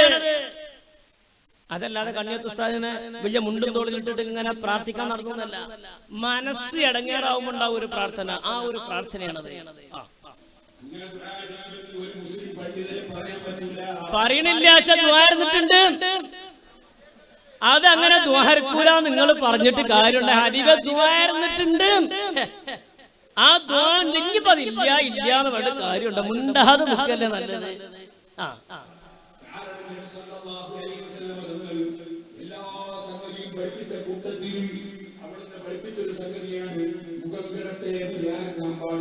പക്ഷെ നിങ്ങള് ദ്വാരിപ്പിച്ചു, നിങ്ങളുടെ പ്രവർത്തനങ്ങളെ കൊണ്ടും നിങ്ങളുടെ പ്രസംഗങ്ങളെ കൊണ്ടും മനസ്സിന്റെ ഉള്ളിൽ എടങ്ങേറ് കൊണ്ട് ആ മനുഷ്യനെ കൊണ്ട് നിങ്ങൾ പ്രാർത്ഥിപ്പിച്ചതാണ്. എന്തേ അങ്ങനെ മനസ്സിലാക്കാൻ ഒരു പ്രയാസം ഉണ്ടായി പോയത്? എന്തേ അങ്ങനെ മനസ്സിലാക്കാൻ സാധിക്കാതെ പോയത്? മനസ്സിന്റെ ഉള്ളിൽ ഇടങ്ങേറുണ്ട് അങ്ങനെ പറഞ്ഞു മനുഷ്യൻ.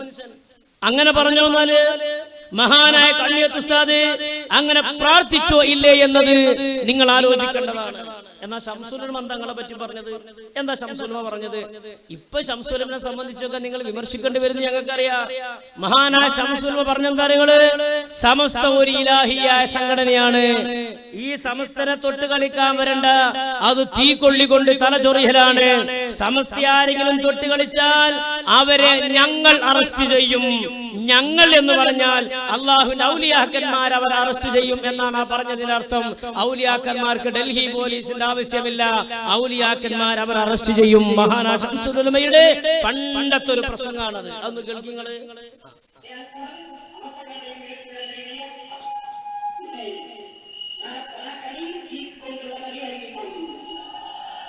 എന്താ? സമസ്തയെ തൊട്ടുള്ള കളി തീ കൊണ്ടുള്ള കളിയായിരിക്കും. പണ്ട് ശംസുൽ ഉലമ പറഞ്ഞതാണ്. ആ മനുഷ്യനെ പറ്റി നിങ്ങൾ വിമർശിച്ചില്ലെങ്കിലല്ലേ അത്ഭുതമുള്ളൂ.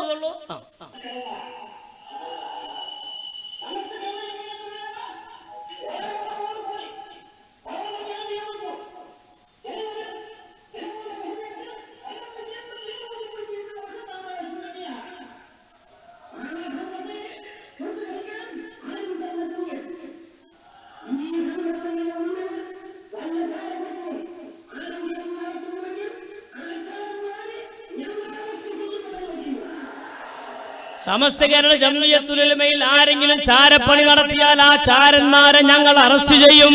ആര്? ശംസുൽ ഉലമ പതിറ്റാണ്ടുകൾക്ക് മുമ്പ് നടത്തിയ പ്രസംഗം ഞങ്ങൾ അറസ്റ്റ് ചെയ്യും എന്ന് പറഞ്ഞതിന്റെ അർത്ഥം എന്താ? മഹാനവറുകൾ പറയട്ടെ.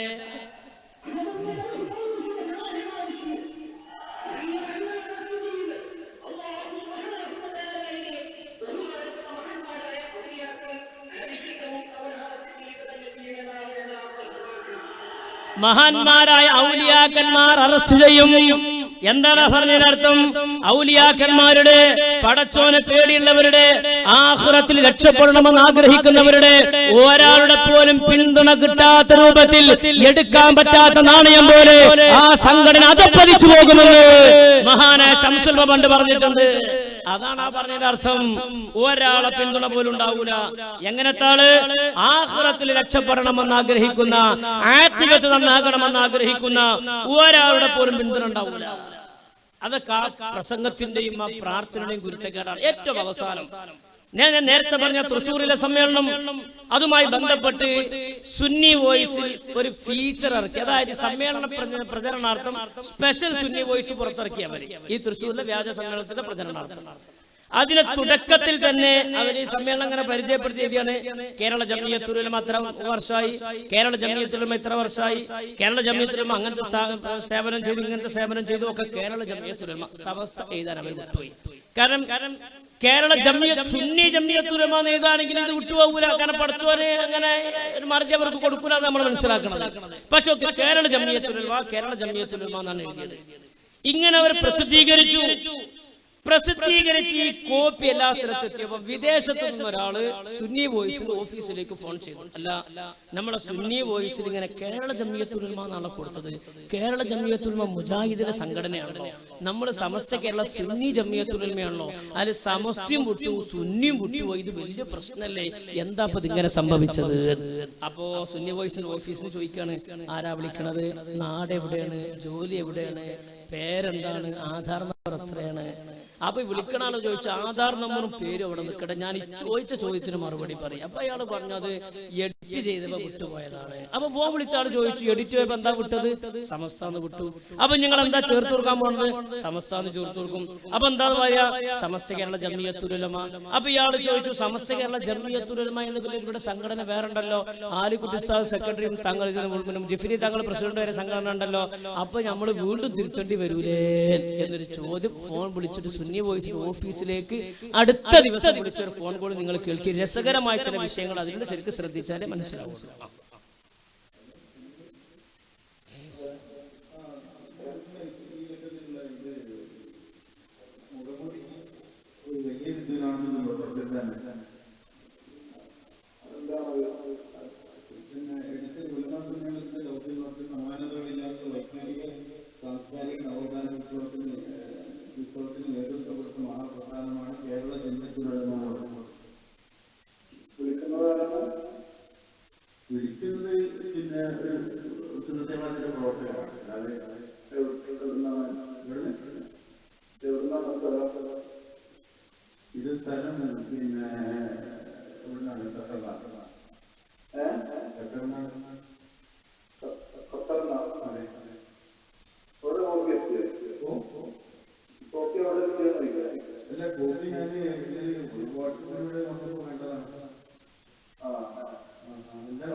അപ്പോ സുന്നി വോയിസിൽ വന്ന ഈ വാർത്തയിൽ സമസ്താന്ന് വിട്ടുപോയി, സുന്നി വിട്ടുപോയി, വെറും കേരള ജംഇയ്യത്തുൽ ഉലമ എന്ന് മാത്രമേ ഉള്ളൂ. എന്താണ് അതിന്റെ കാരണം?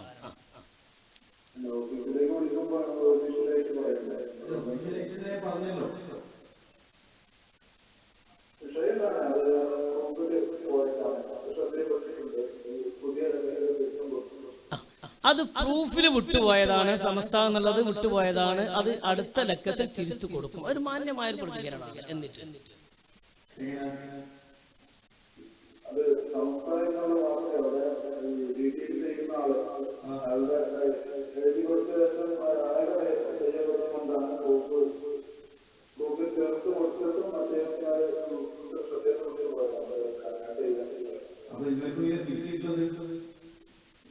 അപ്പോ സമസ്താന്ന് വിട്ടുപോയതാണ് പ്രൂഫിൽ. അപ്പൊ അടുത്ത ലക്കത്തിൽ ഞങ്ങൾ തിരുത്തു കൊടുക്കും. അപ്പൊ ഫോൺ വിളിക്കുന്ന ആൾ ചോദിക്കണം, അപ്പൊ നിങ്ങൾ എങ്ങനെ തിരുത്തു കൊടുക്കുക?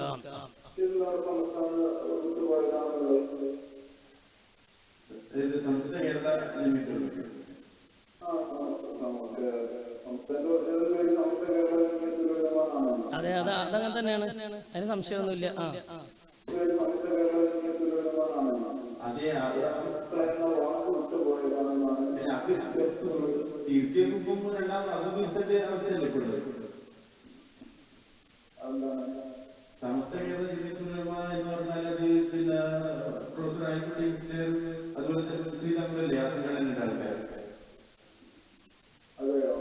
മൂപ്പരത് അറിയാനില്ല. അപ്പോ അതെയോ, അപ്പൊ സുന്നി വോയിസിൽ ഓഫീസിൽ ഇരിക്കുന്ന ആൾക്ക് അങ്ങനെ സംഘടന ഉള്ളത് അറിയാനില്ല.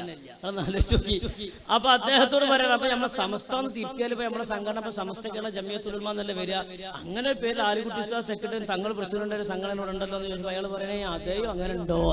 ബാക്കി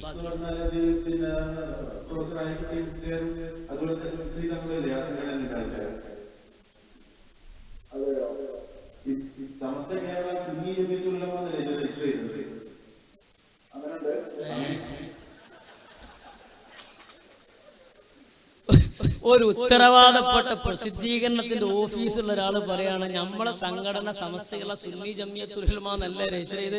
അതെയോ, ഇത്ര കഥയിട്ടൊക്കെ കൊള്ളു. അറിയോ? അപ്പൊ തങ്ങളുടെ സംഘടനന്റെ പേരെന്താണ്, എന്താണ് അതിന്റെ രജിസ്ട്രേഷൻ, അതൊന്നും അറിയില്ല. അന്ധമായി സമസ്തയെയും സമസ്തയുടെ കീഴ്ഘടകങ്ങളെയും വിമർശിക്കാൻ അപ്പുറത്തൊന്നുമില്ല. അതുകൊണ്ട് നമ്മൾ പറയണം, നിഷ്പക്ഷമായി നമ്മൾ ചരിത്രം പഠിക്കും, വസ്തുനിഷ്ഠമായി കാര്യങ്ങൾ ബോധ്യപ്പെട്ട് നമ്മൾ തിരുത്തണം. എന്നാൽ ഈ മഹിതമായ സംഘടനയിൽ നിന്നും മാറിപ്പോയതിനു ശേഷം, സമസ്തയിൽ നിന്ന് വിട്ടുപോയതിനു ശേഷം മറുവിഭാഗം അകപ്പെട്ടിട്ടുള്ള അപകടകരമായ സാഹചര്യങ്ങളും തീർത്താൽ തീരാത്ത അബദ്ധത്തിന്റെ കഥകളും നാൾക്ക് നാൾ നമ്മൾ കേട്ടുകൊണ്ടിരിക്കുകയാണ്. കണ്ണിയത്ത് ഉസ്താദും ശംസുൽ ഉലമയും നേതൃത്വം കൊടുക്കുന്ന ഈ മഹിതമായ സംഘടനകളുടെ സമയത്ത് മാറിപ്പോകുമ്പോൾ കാന്തപുരത്തിന്റെ 6 കൊല്ലത്തെ ഉസ്താദാണ് ബഹുമാനപ്പെട്ട KK അബൂബക്കർ ഹസ്രത്ത്, അവരുടെ ഉസ്താദാണ് ശംസുൽ ഉലമ, അവരുടെ ഉസ്താദാണ് കണ്ണിയത്ത് ഉസ്താദ്. പരിപൂർണരായ ഗുരുവര്യന്മാരുടെ 3 തലമുറയെ പരമാവധി ധിക്കരിച്ചുകൊണ്ട് മാറിപ്പോയതിന്റെ അനന്തരഫലം അനുഭവിച്ചുകൊണ്ടിരിക്കുകയാണ്. ഒരുപാട് വിഷയങ്ങൾ RSS സ്പോൺസർ ചെയ്ത സമ്മേളനം നടന്നു ഇവിടെ ഡൽഹിയിൽ. സൂഫി സമ്മേളനം, സുബ്ഹാനല്ലാഹ്, സൂഫി സമ്മേളനം എന്ന പേരിൽ RSS സ്പോൺസർ ചെയ്തൊരു സമ്മേളനം നടന്നു. കേരളത്തിൽ നിന്ന് 2 ആളുകൾ പങ്കെടുത്തു. ഒന്ന് സമസ്തയിൽ നിന്ന് മാറിപ്പോയവരിൽ പ്രമുഖനായ ആളായിരുന്നു. ആ സൂഫി സമ്മേളനത്തിൽ സൂഫിസമായിട്ട് ഒരു ബന്ധവുമില്ലാത്ത, സൂഫിസത്തിന്റെ ബാലപാഠം പോലും പഠിക്കാത്ത, അവിടെ ഒരുമിച്ച് കൂടിയ പെണ്ണുങ്ങളിൽ പലരും ഔറത്ത് പോലും മറക്കാത്തവർ പല പ്രമേയങ്ങൾ പാസാക്കി, ചർച്ചകൾ നടന്നു. അതുപോലെ തന്നെ പ്രബന്ധങ്ങൾ അവതരിപ്പിച്ചപ്പോൾ താടിക്കെതിരെയും പർദ്ദക്കെതിരെയും ഇസ്ലാമിക പാരമ്പര്യമായ മൂല്യങ്ങൾക്കെതിരെയും ശക്തമായ നിലപാടുകൾ സ്വീകരിച്ചപ്പോഴും ഇവിടെ നിന്ന് പോയവർ പോലും കാമ എന്നൊരക്ഷരം മിണ്ടിയില്ല. അങ്ങനെ ആ സമ്മേളനം വിവാദത്തിലായപ്പോൾ അവർ പറഞ്ഞു, ഞങ്ങൾ ഇനി ഇവര് വ്യാഖ്യാനം നടത്തിയിട്ട് കൂടുതൽ വഷളത്തരത്തിലാകാൻ ഞങ്ങളില്ല എന്ന് പത്രത്തിലൂടെ പിന്നെ ചാനലുകളിലൂടെ അവർ സമുദായ മധ്യത്തിൽ അറിയിച്ചു. ആ വാർത്ത നിങ്ങളത് കേൾക്കി. അതുമായി ബന്ധപ്പെട്ട 2 കാര്യങ്ങൾ ശ്രദ്ധയിൽപ്പെടുത്തുകയാണ്.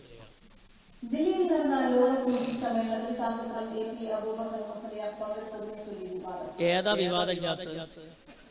ഇനിയിപ്പോ അതുകൂടി വിവാദത്തിലാകണ്ട, അതും വിവാദത്തിലായി. എല്ലാം വിവാദം തന്നെയാണ്, അതും വിവാദത്തിലായി. എന്നിട്ട് കേന്ദ്ര സർക്കാരും RSS സ്പോൺസർ ചെയ്തതാണ് സൂഫി സമ്മേളനം. പരിപാടിയിൽ പങ്കെടുത്ത കാന്തപുരം സമുദായത്തെ വഞ്ചിച്ചിരിക്കുകയാണെന്നാണ് വിമർശനം. അതേസമയം സംഭവത്തെക്കുറിച്ച് പ്രതികരിച്ച് കൂടുതൽ വിവാദത്തിലില്ലെന്ന് കാന്തപുരം വക്താക്കൾ. അത് വളരെ സന്തോഷമായി. ഇനിയിപ്പോ അതിനൊന്ന് വിശദീകരിച്ചിട്ട് ഇനിയൊരു കുരുമാരനില്ല എന്ന് അവർ തീരുമാനിച്ചത് വളരെ പ്ലസ് പോയിന്റ് ആണ്. കാണുമ്പോൾ നമുക്ക് ചായ വാങ്ങി കൊടുക്കണം.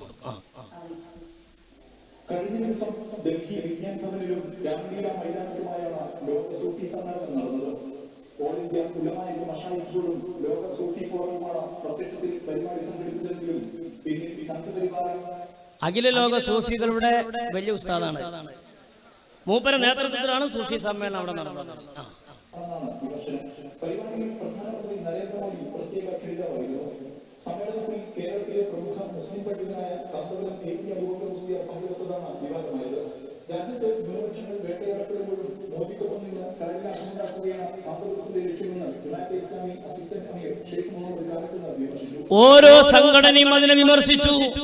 3 ദിവസങ്ങളിൽ നടന്ന സൂഫി സമ്മേളനത്തിൽ വ്യത്യസ്ത ഘട്ടങ്ങളിൽ, വ്യത്യസ്ത സെമിനാറുകളിൽ പരസ്യമായി പാരമ്പര്യമായ മുസ്ലിം സമുദായത്തിന്റെ വിശ്വാസങ്ങൾക്കെതിരെ ശക്തമായ ചർച്ചകളും പ്രമേയങ്ങളും നടന്നപ്പോഴും ഒന്നും മിണ്ടിയില്ല.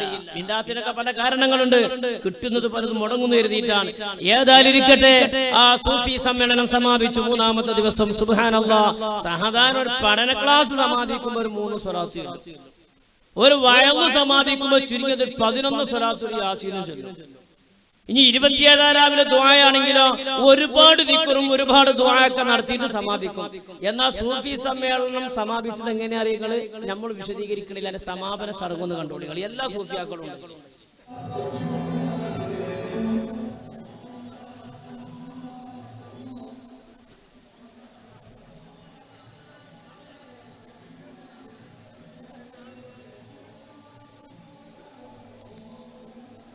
സൂഫിയാക്കളാണ് ചാടുന്നത്.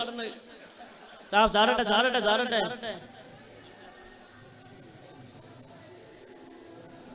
ആർക്കും ഒരു വിമർശനം ഉണ്ടായില്ല. നോക്കി നിങ്ങളെ സൂഫി സമ്മേളനം.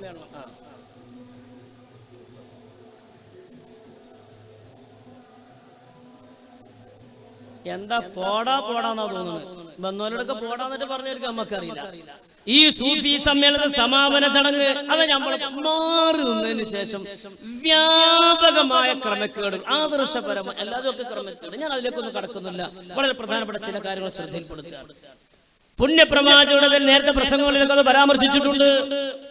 നമ്മുടെ കരളിന്റെ കഷ്ടമായ സയ്യിദുൽ വറ അഷ്റഫുൽ ഖൽഖ് മുഹമ്മദ് മുസ്തഫ സ്വല്ലല്ലാഹു അലൈഹി വസല്ലമ തങ്ങളുടേതാണെന്ന് പറഞ്ഞു കൊണ്ടുവന്ന മുടിയുമായി ബന്ധപ്പെട്ട് വ്യാപകമായ പ്രശ്നങ്ങൾ നമ്മുടെ നാട്ടിൽ നടന്നു. വിശദീകരണങ്ങൾ നടന്നു, ചർച്ചകൾ നടന്നു, മുഖാമുഖങ്ങൾ നടന്നു. പിണറായി വിജയൻ വരെ മുടിയുടെ വിഷയത്തിൽ ഫത്വ പറയുന്ന സാഹചര്യം ഉണ്ടായി. സുബ്ഹാനല്ലാഹ്, വലിയ വലിയ പ്രശ്നങ്ങൾ ഉണ്ടായി. ഏതായാലും ഇരിക്കട്ടെ, അവർ പറഞ്ഞു നിങ്ങൾ ബേജാറാണ്ട, ഞങ്ങൾ പള്ളി എടുത്തോളാം, 40 കോടിന്റെ പള്ളി എടുത്തോളാം. അന്നത്തെ ഒരു പരസ്യം നമുക്ക് ഓർമ്മയുണ്ട്, തിരികേശത്തിനൊരു ഉത്തമ കേന്ദ്രം അല്ലെ, പ്രത്യേകമായ ഹെഡ്ലൈന്, വ്യാപകമായി നോട്ടീസുകളും ഫ്ലക്സുകളുമായി വ്യാപകമായി വളവിലും തിരിവിലും ഒക്കെ ഫ്ലക്സുകൾ. സുബ്ഹാനല്ലാഹ്, നമ്മൾ വിചാരിച്ചു ഏതായാലും 1.5 കൊല്ലം കൊണ്ട് പള്ളിയൊക്കെ വരും എന്ന് നമ്മൾ വിചാരിച്ചു. 1.5 കഴിഞ്ഞു, 2 കഴിഞ്ഞു, 3 കഴിഞ്ഞു, 4 കഴിഞ്ഞു, 5 കഴിഞ്ഞു, 6 കൊല്ലം കഴിഞ്ഞു. ഏതാനും മാസങ്ങൾക്കപ്പുറത്ത് പത്രസമ്മേളനത്തിൽ കാന്തപുരത്തോട് ചോദിച്ചു, എന്താ നിങ്ങളെ പദ്ധതി? അദ്ദേഹം പറഞ്ഞു, നോളജ് സിറ്റി ആയിട്ട് മുന്നോട്ട് പോവാൻ. അപ്പൊ നോളജ് സിറ്റിയിൽ പള്ളി ഉണ്ടല്ലോ, അതെന്തായി? അവിടെ അങ്ങനെ ഒരു പള്ളി ഉണ്ടാക്കണില്ല. പരസ്യമായിട്ട് പത്രക്കാരോട് അദ്ദേഹം പറഞ്ഞു. വരട്ടെ, അത് പുതിയ പ്രവർത്തനം നോളജ് സിറ്റി ശക്തിപ്പെടുത്തുന്നത്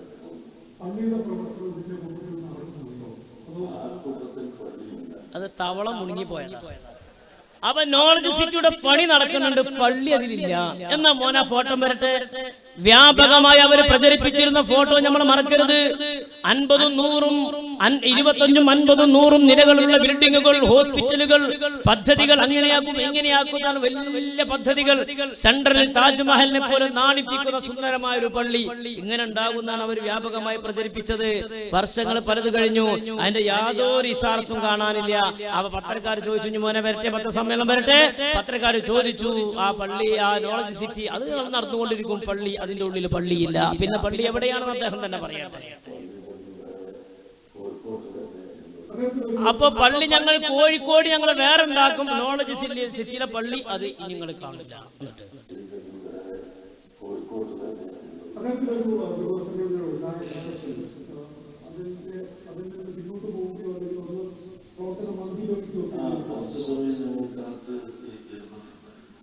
ഇപ്പോൾ നമ്മൾ ശ്രദ്ധിച്ചിട്ട് പള്ളിയുടെ പ്രവർത്തനത്തിന് അപേക്ഷകൾ കൊടുത്തിട്ടുണ്ട്, മറ്റുള്ളവരുടെ സാമൂഹികങ്ങൾക്ക് ഒരുക്കിക്കൊണ്ടിട്ടുണ്ട്, എല്ലാം റെഡിയാക്കി വെച്ചിട്ടുണ്ട്.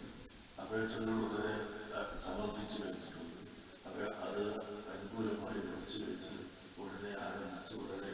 അപ്പോ ഞങ്ങൾ അതിന് അപേക്ഷ കൊടുത്തിട്ടുണ്ട്. അപേക്ഷ കിട്ടിയാൽ സ്വീകരിച്ച് റെഡിയായി ഞങ്ങൾ ഏതായാലും എടുക്കണം എന്നാണ് ഞമ്മക്കും പറയാനുള്ളത്. അടുത്ത ചോദ്യം.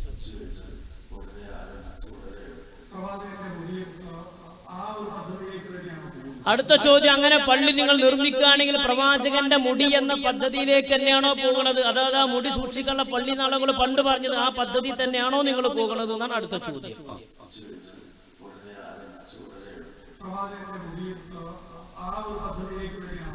ആ പദ്ധതിയിലേക്ക് തന്നെയാണോ പോകുന്നത് എന്ന് ചോദിച്ചപ്പോൾ അതെ എന്ന് പറയാൻ അദ്ദേഹത്തിന് കഴിഞ്ഞില്ല. ഞങ്ങൾ പ്രവാചകന്റെ മുടി സൂക്ഷിക്കാനുള്ള പള്ളി തന്നെയാണ് ഉണ്ടാക്കുന്നത്, ഷഹറെ മുബാരക്ക് മസ്ജിദ് തന്നെയാണ് ഞങ്ങൾ ഉണ്ടാക്കുന്നത് എന്ന് പറയാനുള്ള ധൈര്യം ഉണ്ടായില്ല. വളരെ പ്രയാസമായി പോയ മറുപടി മുമ്പ് പറയാറില്ല.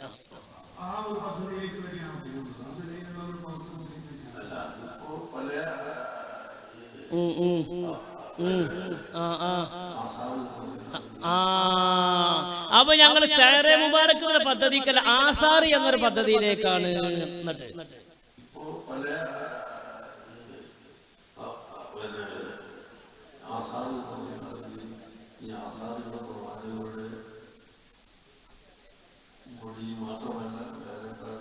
ചട്ടിയുണ്ട്, കുടുക്കുണ്ട്, കുപ്പായുണ്ട്, വടിയുണ്ട്, തോട്ടിയുണ്ട്, ഒക്കെ ഉണ്ട്. ആ മുടി മാത്രമല്ല, ഇങ്ങനെ പലതും ഞങ്ങളെ കയ്യിലുണ്ട്. ഇതൊക്കെ പാടെ സൂക്ഷിക്കാൻ ഞങ്ങളെ പള്ളി ഞങ്ങൾക്ക് വേറെ ഉണ്ടാക്കും. ആയിക്കോട്ടെ. എന്നാൽ അവിടെ പ്രഭാഷകന്മാരിൽ ഇവിടെ വൈരുദ്ധ്യം അറിയാൻ വേണ്ടി ഞാൻ ഓർമ്മപ്പെടുത്തണം. എവിടെ ഹക്ക് നിലനിൽക്കും നമ്മൾ ആലോചിക്കണം. ഇവരുടെ പ്രഭാഷകന്മാരിൽ പ്രമുഖനായ വഹാബ് സഖാഫി, ഇന്ന് സരിതയുടെ ഫോൺ വിളിയിൽ അന്തം വിട്ട് നെട്ടോട്ട് ഓടിക്കൊണ്ടിരിക്കുന്ന വഹാബ് സഖാഫി അദ്ദേഹത്തിന്റെ പ്രസംഗത്തിൽ പറയാണ്, ഞങ്ങൾ ഉണ്ടാക്കാൻ പോണ പള്ളി കറാമത്തിന്റെ പള്ളിയാണ്. വലത്തോട്ട് നോക്കിയാൽ ഇടത്തോട്ട് കാണും, ഇടത്തോട്ട് നോക്കിയാൽ വലത്തോട്ട് കാണും, അങ്ങനത്തെ പള്ളിയാണ്. പറയട്ടെ ആള്.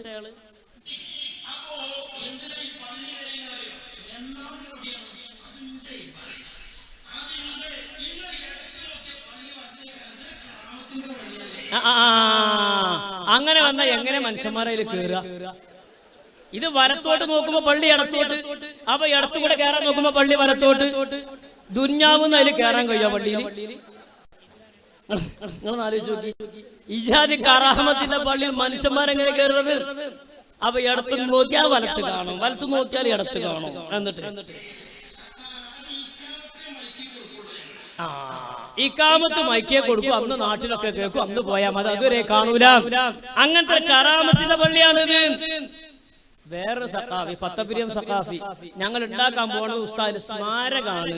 വരട്ടെ, ഞങ്ങൾ ഉണ്ടാക്കാൻ പോകുന്ന ഉസ്താദിന് സ്മാരകാണ്. താജ്മഹൽ ഉണ്ടാക്കിയതുപോലെ, കുത്തബ് മിനാർ ഉണ്ടാക്കിയതുപോലെ, ചെങ്കോട്ട ഉണ്ടാക്കിയതുപോലെ, ഇന്ത്യ ഗേറ്റ് ഉണ്ടാക്കിയതുപോലെ, പാർലമെന്റ് മന്ദിരം ഉണ്ടാക്കിയതുപോലെ ഒരു സ്മാരകാണ് ഞങ്ങൾ ഉണ്ടാക്കുന്നത്. ഈ പറയപ്പെട്ട സ്മാരകങ്ങളൊക്കെ ഉണ്ടാക്കിയ ആളുകൾ മരിച്ചു പോയപ്പോഴും അത് സ്മരിക്കണില്ലേ? ഉണ്ട്. ഇതേപോലെ പള്ളി ഉണ്ടാക്കിയ ആൾ മരിച്ചു പോയാൽ ആ ആൾ ഓർമ്മിക്കാനുള്ള സ്മാരകാണ്. ആര്? പത്തപ്പിരിയം സഖാഫി. വരട്ടെ,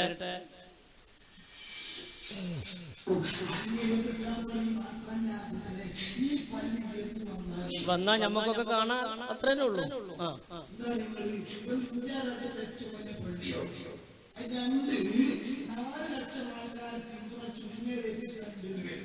അവ 4 ലക്ഷം ആൾക്കാരെ പിന്തുണ എന്ന് പറഞ്ഞാൽ ഒരാളിന് ഒരു 1000 തോതിൽ 40 കോടി ഉണ്ടാകണമെങ്കിൽ 4 ലക്ഷം വേണമെന്നുള്ളതാണ് അദ്ദേഹത്തിന്റെ കണക്ക്.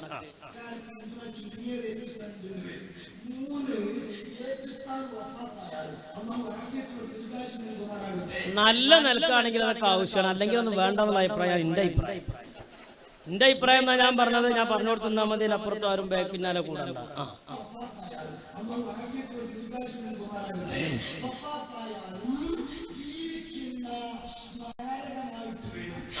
കണ്ടങ്ങള്, ഈ പള്ളി വന്നാൽ ഉസ്താദ് മരിച്ചാലും ജീവിക്കുന്ന ഒരു സ്മാരകമായിട്ട് ഇതിവിടെ നിലനിൽക്കും.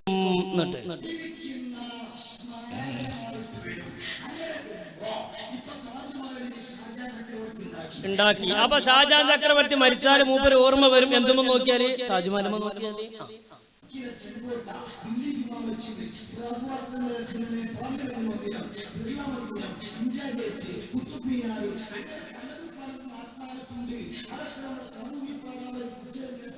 പഠിക്കുകയാണ്. അപ്പൊ ഈ പറയപ്പെട്ട സ്മാരകങ്ങളൊക്കെ സ്കൂളിലെ കുട്ടികൾ സാമൂഹ്യ പുസ്തകത്തിൽ ഇതൊക്കെ പഠിക്കുകയാണ്.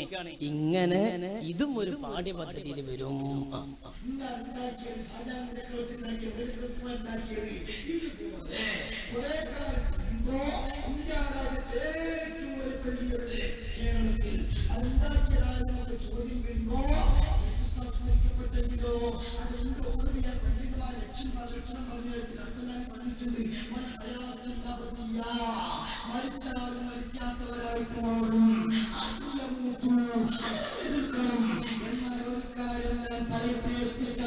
പറഞ്ഞോളി, ഞങ്ങള് കേട്ടോളാ.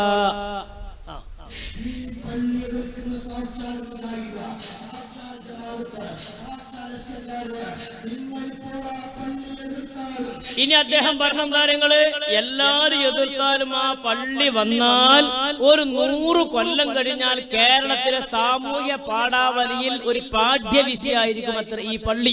ഈ പള്ളിനെ പറ്റി, ഈ പള്ളി എടുത്ത ആളെ പറ്റി സാമൂഹ്യ പാഠാവലിയിൽ ഒരു പാഠപുസ്തകം, പാഠപദ്ധതിയായിട്ട് വരും.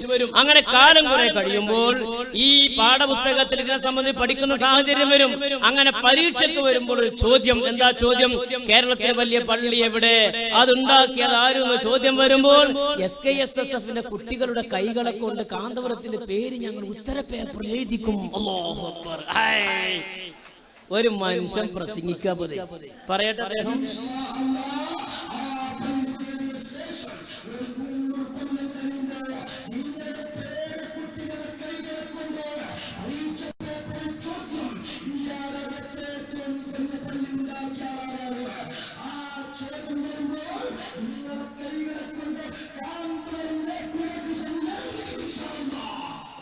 വച്ചുണ്ടാക്കണ്ട നമ്മൾ വല്ല പറയാം.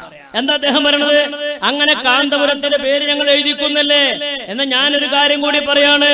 40 കോടി പിരിച്ച് പുണ്യപ്രവാചകന്റെ പേര് ഇങ്ങനെ പണം പിരിച്ച് അങ്ങനെ പള്ളി ഉണ്ടാക്കാതെ മരണപ്പെട്ടു പോയാൽ, പുണ്യപ്രവാചകന്റെ പേരിൽ പണം പിരിച്ചിട്ട് പള്ളി ഉണ്ടാക്കാതെ പോയ ആളാരാണെന്ന് ചോദ്യം വന്നാൽ ആ ചോദ്യത്തിന് മറുപടി കാന്തപുരത്തിന്റെ പേര് SSFന്റെ കുട്ടികളെ കൊണ്ട് ഞങ്ങൾ എഴുതിക്കും ഇൻഷാ അല്ലാഹ്. പാലട്ട രണ്ടോടത്തും കിടക്കണ്ടേ, തെക്കിബീര് 2 വേണം. അപ്പൊ അങ്ങനെ ആ രൂപത്തിൽ മലീമസമായ വിശദീകരണം. നിങ്ങൾ ആലോചിച്ച് നോക്കി, മഹാന്മാരായ സമസ്തയുടെ ആലിമീങ്ങളെ, നാളിതുവരെയുള്ള ആലിമീങ്ങളെ പ്രായം വകവെക്കാതെ, ഇൽമു വകവെക്കാതെ, സ്ഥാനം വകവെക്കാതെ ഒക്കെ യാതൊരു ഹദ്ദും ഹസറുമില്ലാതെ വിമർശിച്ചിരുന്ന വഹാബ് സഖാഫി മമ്പാട് ഇപ്പം ഭയങ്കര പേടിയിലാണ്. സരിത ഫോൺ വിളിച്ചോട് കുടുങ്ങി. എപ്പോഴാ വിളിച്ചതാ? നിങ്ങൾ ഉംറക്ക് പോകാൻ വേണ്ടി ഇറങ്ങുമ്പോ അതിന്റെ ഇടങ്ങേറ് ആലോചിച്ച് നിങ്ങള്. ഉംറക്ക് പോകാൻ വേണ്ടി വീട്ടിൽ നിന്ന് ഇങ്ങനെ ഇറങ്ങുമ്പോ ഫോണ് അളിയാനോ വലിയ, അതുപോലെ തന്നെ വേറെ ബന്ധപ്പെട്ട ആരെങ്കിലും ഒക്കെ ദുആ കൊണ്ട് ഏൽപ്പിക്കാനാ നേരത്തെ മൂപ്പര് ഫോൺ എടുത്താൻ പറഞ്ഞു സരിതയാണ്. ഒന്നായിട്ട് പോയി, മൂട് മുഴുവനും പോയി. എന്തായാലും കാരണം എന്താ നിങ്ങള് നമ്മുടെ ആലിമീങ്ങളൊക്കെ വിമർശിക്കുന്നത് പോലെ സരിത എന്ന പൊതുപ്രവർത്തകയായ പെണ്ണിനെ വിമർശിച്ചു എന്നല്ല, തെരുവ് പട്ടി എന്നൊരു പ്രയോഗം നടത്തിയത് എങ്ങനെ ഈ പെണ്ണ, നമ്മളെ വിഷയങ്ങളൊക്കെ അറിഞ്ഞതാണ്. ഈ പെണ്ണറിഞ്ഞു, നേരിട്ട് വിളിച്ചിട്ട് മര്യാദ അങ്ങോട്ട് പഠിപ്പിച്ചു, അഥവാ അങ്ങോട്ട് പഠിപ്പിച്ചു. അതിലുണ്ട് മൂപ്പര ഒരു സോറിന്റെ ഒരു കൊട്ട വരാണ്. ഞാൻ അതിക്കൊന്നും കടക്കണില്ല. അദ്ദേഹം വിളിച്ച ആ സംസാരിച്ച പ്രയോഗം നിങ്ങൾക്ക് നിങ്ങൾ സമസ്ത വിമർശിക്കുന്നവരുടെ മാന്യത എത്ര ഉണ്ട് നമുക്കൊന്നും അറിയണമല്ലോ.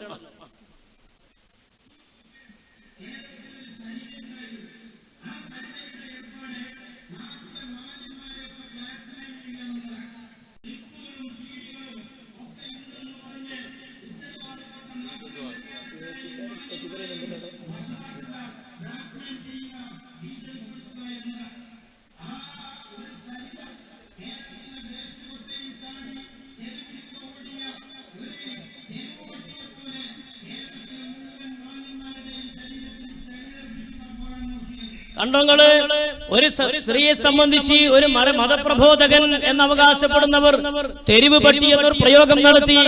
ഇത് ഈ പെണ്ണങ്ങനെ അറിഞ്ഞു. ആ പെണ്ണ് നേരിട്ട് അദ്ദേഹത്തിന് ഫോൺ വിളിച്ചിട്ട് ഒരുപാട് വിഷയങ്ങളുണ്ട്. അദ്ദേഹത്തോട് പറഞ്ഞു, ഒരു മതപ്രബോധനങ്ങളെ ചെയ്യാൻ പാടില്ല. ഞാൻ പട്ടിയല്ല, നിങ്ങൾക്കും പെങ്ങളും ഉമ്മിയൊക്കെ ഉണ്ടല്ലോ, അതേമാതിരിക്കത്തൊരു പെണ്ണെന്നല്ല ഞാനും. എന്നെ കണ്ട പട്ടിയെന്ന് തോന്നൂലല്ലോ. അതുകൊണ്ട് മാന്യതയുടെ സീമകൾ ലംഘിച്ചുകൊണ്ട് പ്രസംഗിക്കാൻ പാടില്ല എന്നൊക്കെ സരിത വിളിച്ച് കണക്കിന് ആ മനുഷ്യനെ കണക്കിന് ആക്ഷേപിച്ചു. അതൊക്കെ കഴിഞ്ഞപ്പോൾ മുഖം രക്ഷിക്കാൻ വേണ്ടി അദ്ദേഹം ഒരു ഫേസ്ബുക്കിൽ ഒരു വോയിസ്, അദ്ദേഹം ഒരു ക്ലിപ്പ് അദ്ദേഹം ഇട്ടു. എന്താണ് ക്ലിപ്പിന്റെ പ്രധാന ഭാഗം നോക്കി നിങ്ങൾ അതിലേക്ക് കൂടുതൽ കടക്കുന്നില്ല. മോനെ ഇട്ടിട്ട് വേഗം സമയം ചുരുക്കാൻ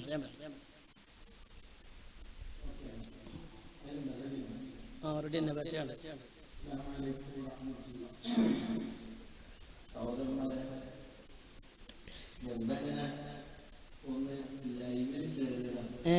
കാര്യം ഉണ്ടായിട്ടൊന്നല്ല, ആരും ഫോൺ വിളിച്ച് ഞാൻ ഇറങ്ങാറായിട്ടൊന്നുമില്ല, വെറുതെ അങ്ങനെ കയറിയതാണ്.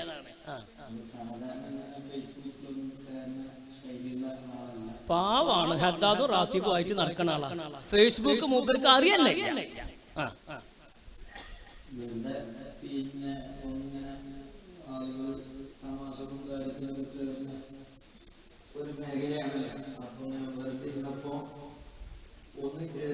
അതല്ല, സരിത വിളിച്ച് അടങ്ങാറായപ്പം അതിന്റെ വിശദീകരണം ഒന്നും പറയല്ല, വെറുതെ അങ്ങനെ ഇരുന്നപ്പം ഫേസ്ബുക്കിൽ സമയം കളയാൻ വേണ്ടിട്ട് കയറിയതാണ്. എങ്ങനെ ഉറങ്ങാം? അജാതി പൊളിയല്ലേ സരിത വിളിച്ചത്. ഉറക്കം വരുമോ? നമ്മളെ ഉസ്താദ്മാരെ പലരും ഉറക്കം നിങ്ങളെ കളഞ്ഞില്ലേ. സരിതനെ കൊണ്ടെങ്കിലും സരിതനെ കൊണ്ട് നിങ്ങളെ ഉറക്കം കുറച്ച് പോയില്ലേ.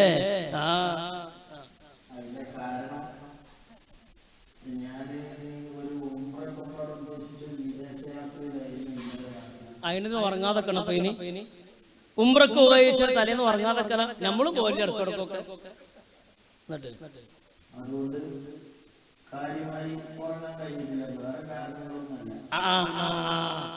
അപ്പൊ ഇന്നലെ ഉറങ്ങാതെ ഉംറക്ക് പോകാൻ ഉദ്ദേശിച്ചത് കൊണ്ടാണ്. വേറെ കാരണമൊന്നുമില്ല. 4-5 വട്ടം പറഞ്ഞു വേറെ കാരണമില്ല. ഇന്നലെ മനസ്സിലാക്കാൻ കാരണമുണ്ട്. എന്നിട്ട് ഞാനിപ്പോ ഇവിടെ രാവിലെ ഒന്ന് ഇറങ്ങി നമ്മളെ വൈഫൈയൊക്കെ ഓണാക്കിയാണ് നോക്കുമ്പോ അതിലൊരു ക്ലിപ്പ് വല്ലാതെ പ്രചരിപ്പിക്കുന്നുണ്ട്. അപ്പൊ മൂപ്പര് ഫേസ്ബുക്കിൽ കയറില്ല, അതൊന്നും മൂപ്പർക്ക് അറിയില്ല. പിന്നെ വൈഫൈ ഓണാക്കി. വൈഫൈ പിന്നെ ഇപ്പേരിയൊക്കെ ഉള്ളത് വൈഫൈ അറിഞ്ഞ വൈഫൈ ഫോൺ ഉപയോഗിക്കുന്നവർക്കുള്ളതാണ്. മൂപ്പർ ആദ്യം പറഞ്ഞത് ഞാൻ വാട്സാപ്പിന് പിന്നെ ഫേസ്ബുക്കൊന്നും ഉപയോഗിക്കലില്ല, ഇക്കൊന്നും ഞാൻ കയറില്ല. പിന്നെ മക്കത്തൊന്നും ഇറങ്ങിയപ്പോൾ വൈഫൈ ഓണാക്കിയാ പിന്നെ എന്തിനുള്ള ഈ വൈഫൈ എന്ന് പറഞ്ഞത്? ചോറ് വെച്ച് വൈകാൻ കൂട്ടി തിന്നാണ് സാധനം വൈഫൈ എന്ന് പറഞ്ഞത്.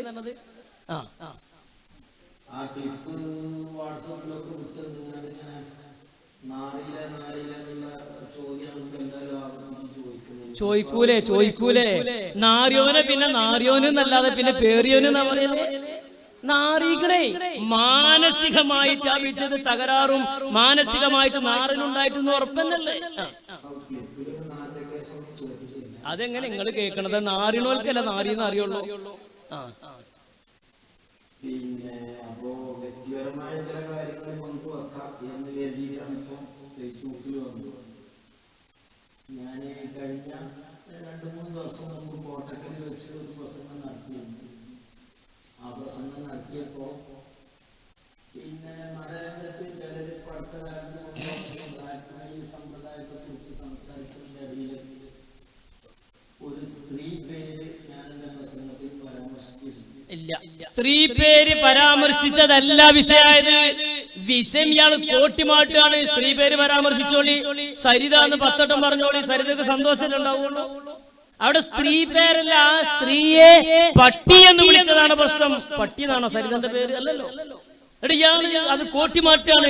ഞാനൊരു സ്ത്രീയുടെ പേര് പരാമർശിച്ചു, അത് വിവാദമായി. അത് വിവാദമായിട്ടില്ല. ആ സ്ത്രീയുടെ പേരല്ലാത്ത പേര് പറഞ്ഞതാ വിവാദമായത്. അതുകൊണ്ടാണ് നമുക്ക് പറയാനുള്ളത്, സമസ്ത കേരള ജംഇയ്യത്തുൽ ഉലമ എന്ന മഹിതമായ ആദർശ പ്രസ്ഥാനത്തെ എക്കാലത്തും എതിർത്തവരും വേദനിപ്പിച്ചവരും ഈ ലോകത്തിൽ നിന്ന് അതിന്റെ തിക്തഫലം അനുഭവിച്ചിട്ട് മരിച്ചുപോയിട്ടുള്ളത് സമസ്തയുടെ പഴയകാല ചരിത്രമാണ്. ഈ ചരിത്രങ്ങൾ മനസ്സിലാക്കണ്ടേ? അപ്പൊ ചുരുക്കത്തിൽ അനുയായികളും കണക്കാണ്, നേതാക്കന്മാരും കണക്കാണ്. ഞാൻ ഒറ്റ കാര്യം കൂടി പറയാം. സമസ്ത കേരള ജംഇയ്യത്തുൽ ഉലമയുടെ മോനെ 9 സമസ്ത കേരള ജംഇയ്യത്തുൽ ഉലമയുടെ ഏറ്റവും വലിയ വിദ്യാഭ്യാസ വിങ്ങാണ് ഇസ്ലാമത വിദ്യാഭ്യാസം. പലപ്പോഴും ഞങ്ങൾ പല വേദിയിലും പറഞ്ഞതാണ്. പക്ഷെ നിഷ്പക്ഷ മതികളും മനസ്സിലാക്കാൻ വേണ്ടി പറയാം. ഈ ഇസ്ലാമത വിദ്യാഭ്യാസ ബോർഡിന് 7 ഭാഷകളിൽ പുസ്തകമുണ്ട്. അത് അതാത് നാടുകളിൽ, കർണാടകയിൽ കന്നഡയിൽ, തമിഴ്നാട്ടിൽ തമിഴിൽ, ഉറുദു സംസാരിക്കുന്നവർക്ക് അങ്ങനെ, കേരളത്തിൽ മലയാളത്തിൽ, അറബി, സൗദിയിലെ പല സ്ഥലങ്ങളിലും അറബികളിൽ ഒക്കെ ഇസ്ലാമത വിദ്യാഭ്യാസ ബോർഡിന്റെ പിന്നെ ഔദ്യോഗിക ലേബിളിൽ പഠിപ്പിച്ചുകൊണ്ടിരിക്കുന്നുണ്ട്. ഇസ്ലാമത വിദ്യാഭ്യാസ ബോർഡിന്റെ മദ്രസകൾക്ക് ബ്രാഞ്ചുകളടുത്തൊക്കെ പഠിപ്പിക്കുന്നുണ്ട്. നമ്മൾ ഇന്ന് വരെ ഞങ്ങൾക്ക് 7 ഭാഷയിൽ പുസ്തകം ഉണ്ടെന്ന് പറഞ്ഞ് നമ്മൾ വലിയ പ്രചരണം നടത്താറില്ല. പക്ഷേ വർഷങ്ങൾക്ക് മുമ്പ് കോഴിക്കോട് മുതലക്കുളം മൈതാനിയിൽ വെച്ച് നടന്നൊരു സമ്മേളനത്തിൽ തങ്ങളുടെ അനുയായികളോട് കാന്തപുരം എ പി അബൂബക്കർ മുസ്ലിയാർ പറഞ്ഞു, ഞങ്ങൾക്ക് 7 ഭാഷയിൽ പുസ്തകമുണ്ട്, മറ്റുള്ളവർക്ക് 7 ഭാഷയിൽ പുസ്തകമില്ല. അങ്ങനെ പറഞ്ഞപ്പോൾ അത് ബോധ്യപ്പെടുത്തേണ്ട ഒരു ബാധ്യത നമ്മൾക്കുണ്ടായത് കൊണ്ട് എന്റെ പ്രിയപ്പെട്ട മുഅ്മിനീങ്ങളെ നമ്മൾ ആലോചിക്കണം. സമുദായത്തോട് നമ്മൾ തുറന്നു പറയാം. അവനവന്റെ വലുപ്പം അവനാർക്കും എല്ലാവർക്കും പറയാം. പക്ഷെ മറ്റുള്ളവരെ മോശമാക്കാനും മറ്റുള്ളവരെ മോശമായി ചിത്രീകരിക്കാനോ സത്യത്തെ നമ്മൾ മറച്ചു വെക്കാൻ പാടില്ല. സമയം ചുരുക്കം കൊണ്ട് ഞാൻ വിശദീകരിക്കുന്നില്ല. ആ ഒരു വിഷയം അദ്ദേഹം പറയുന്നത് നിങ്ങളൊന്ന് കേൾക്കും.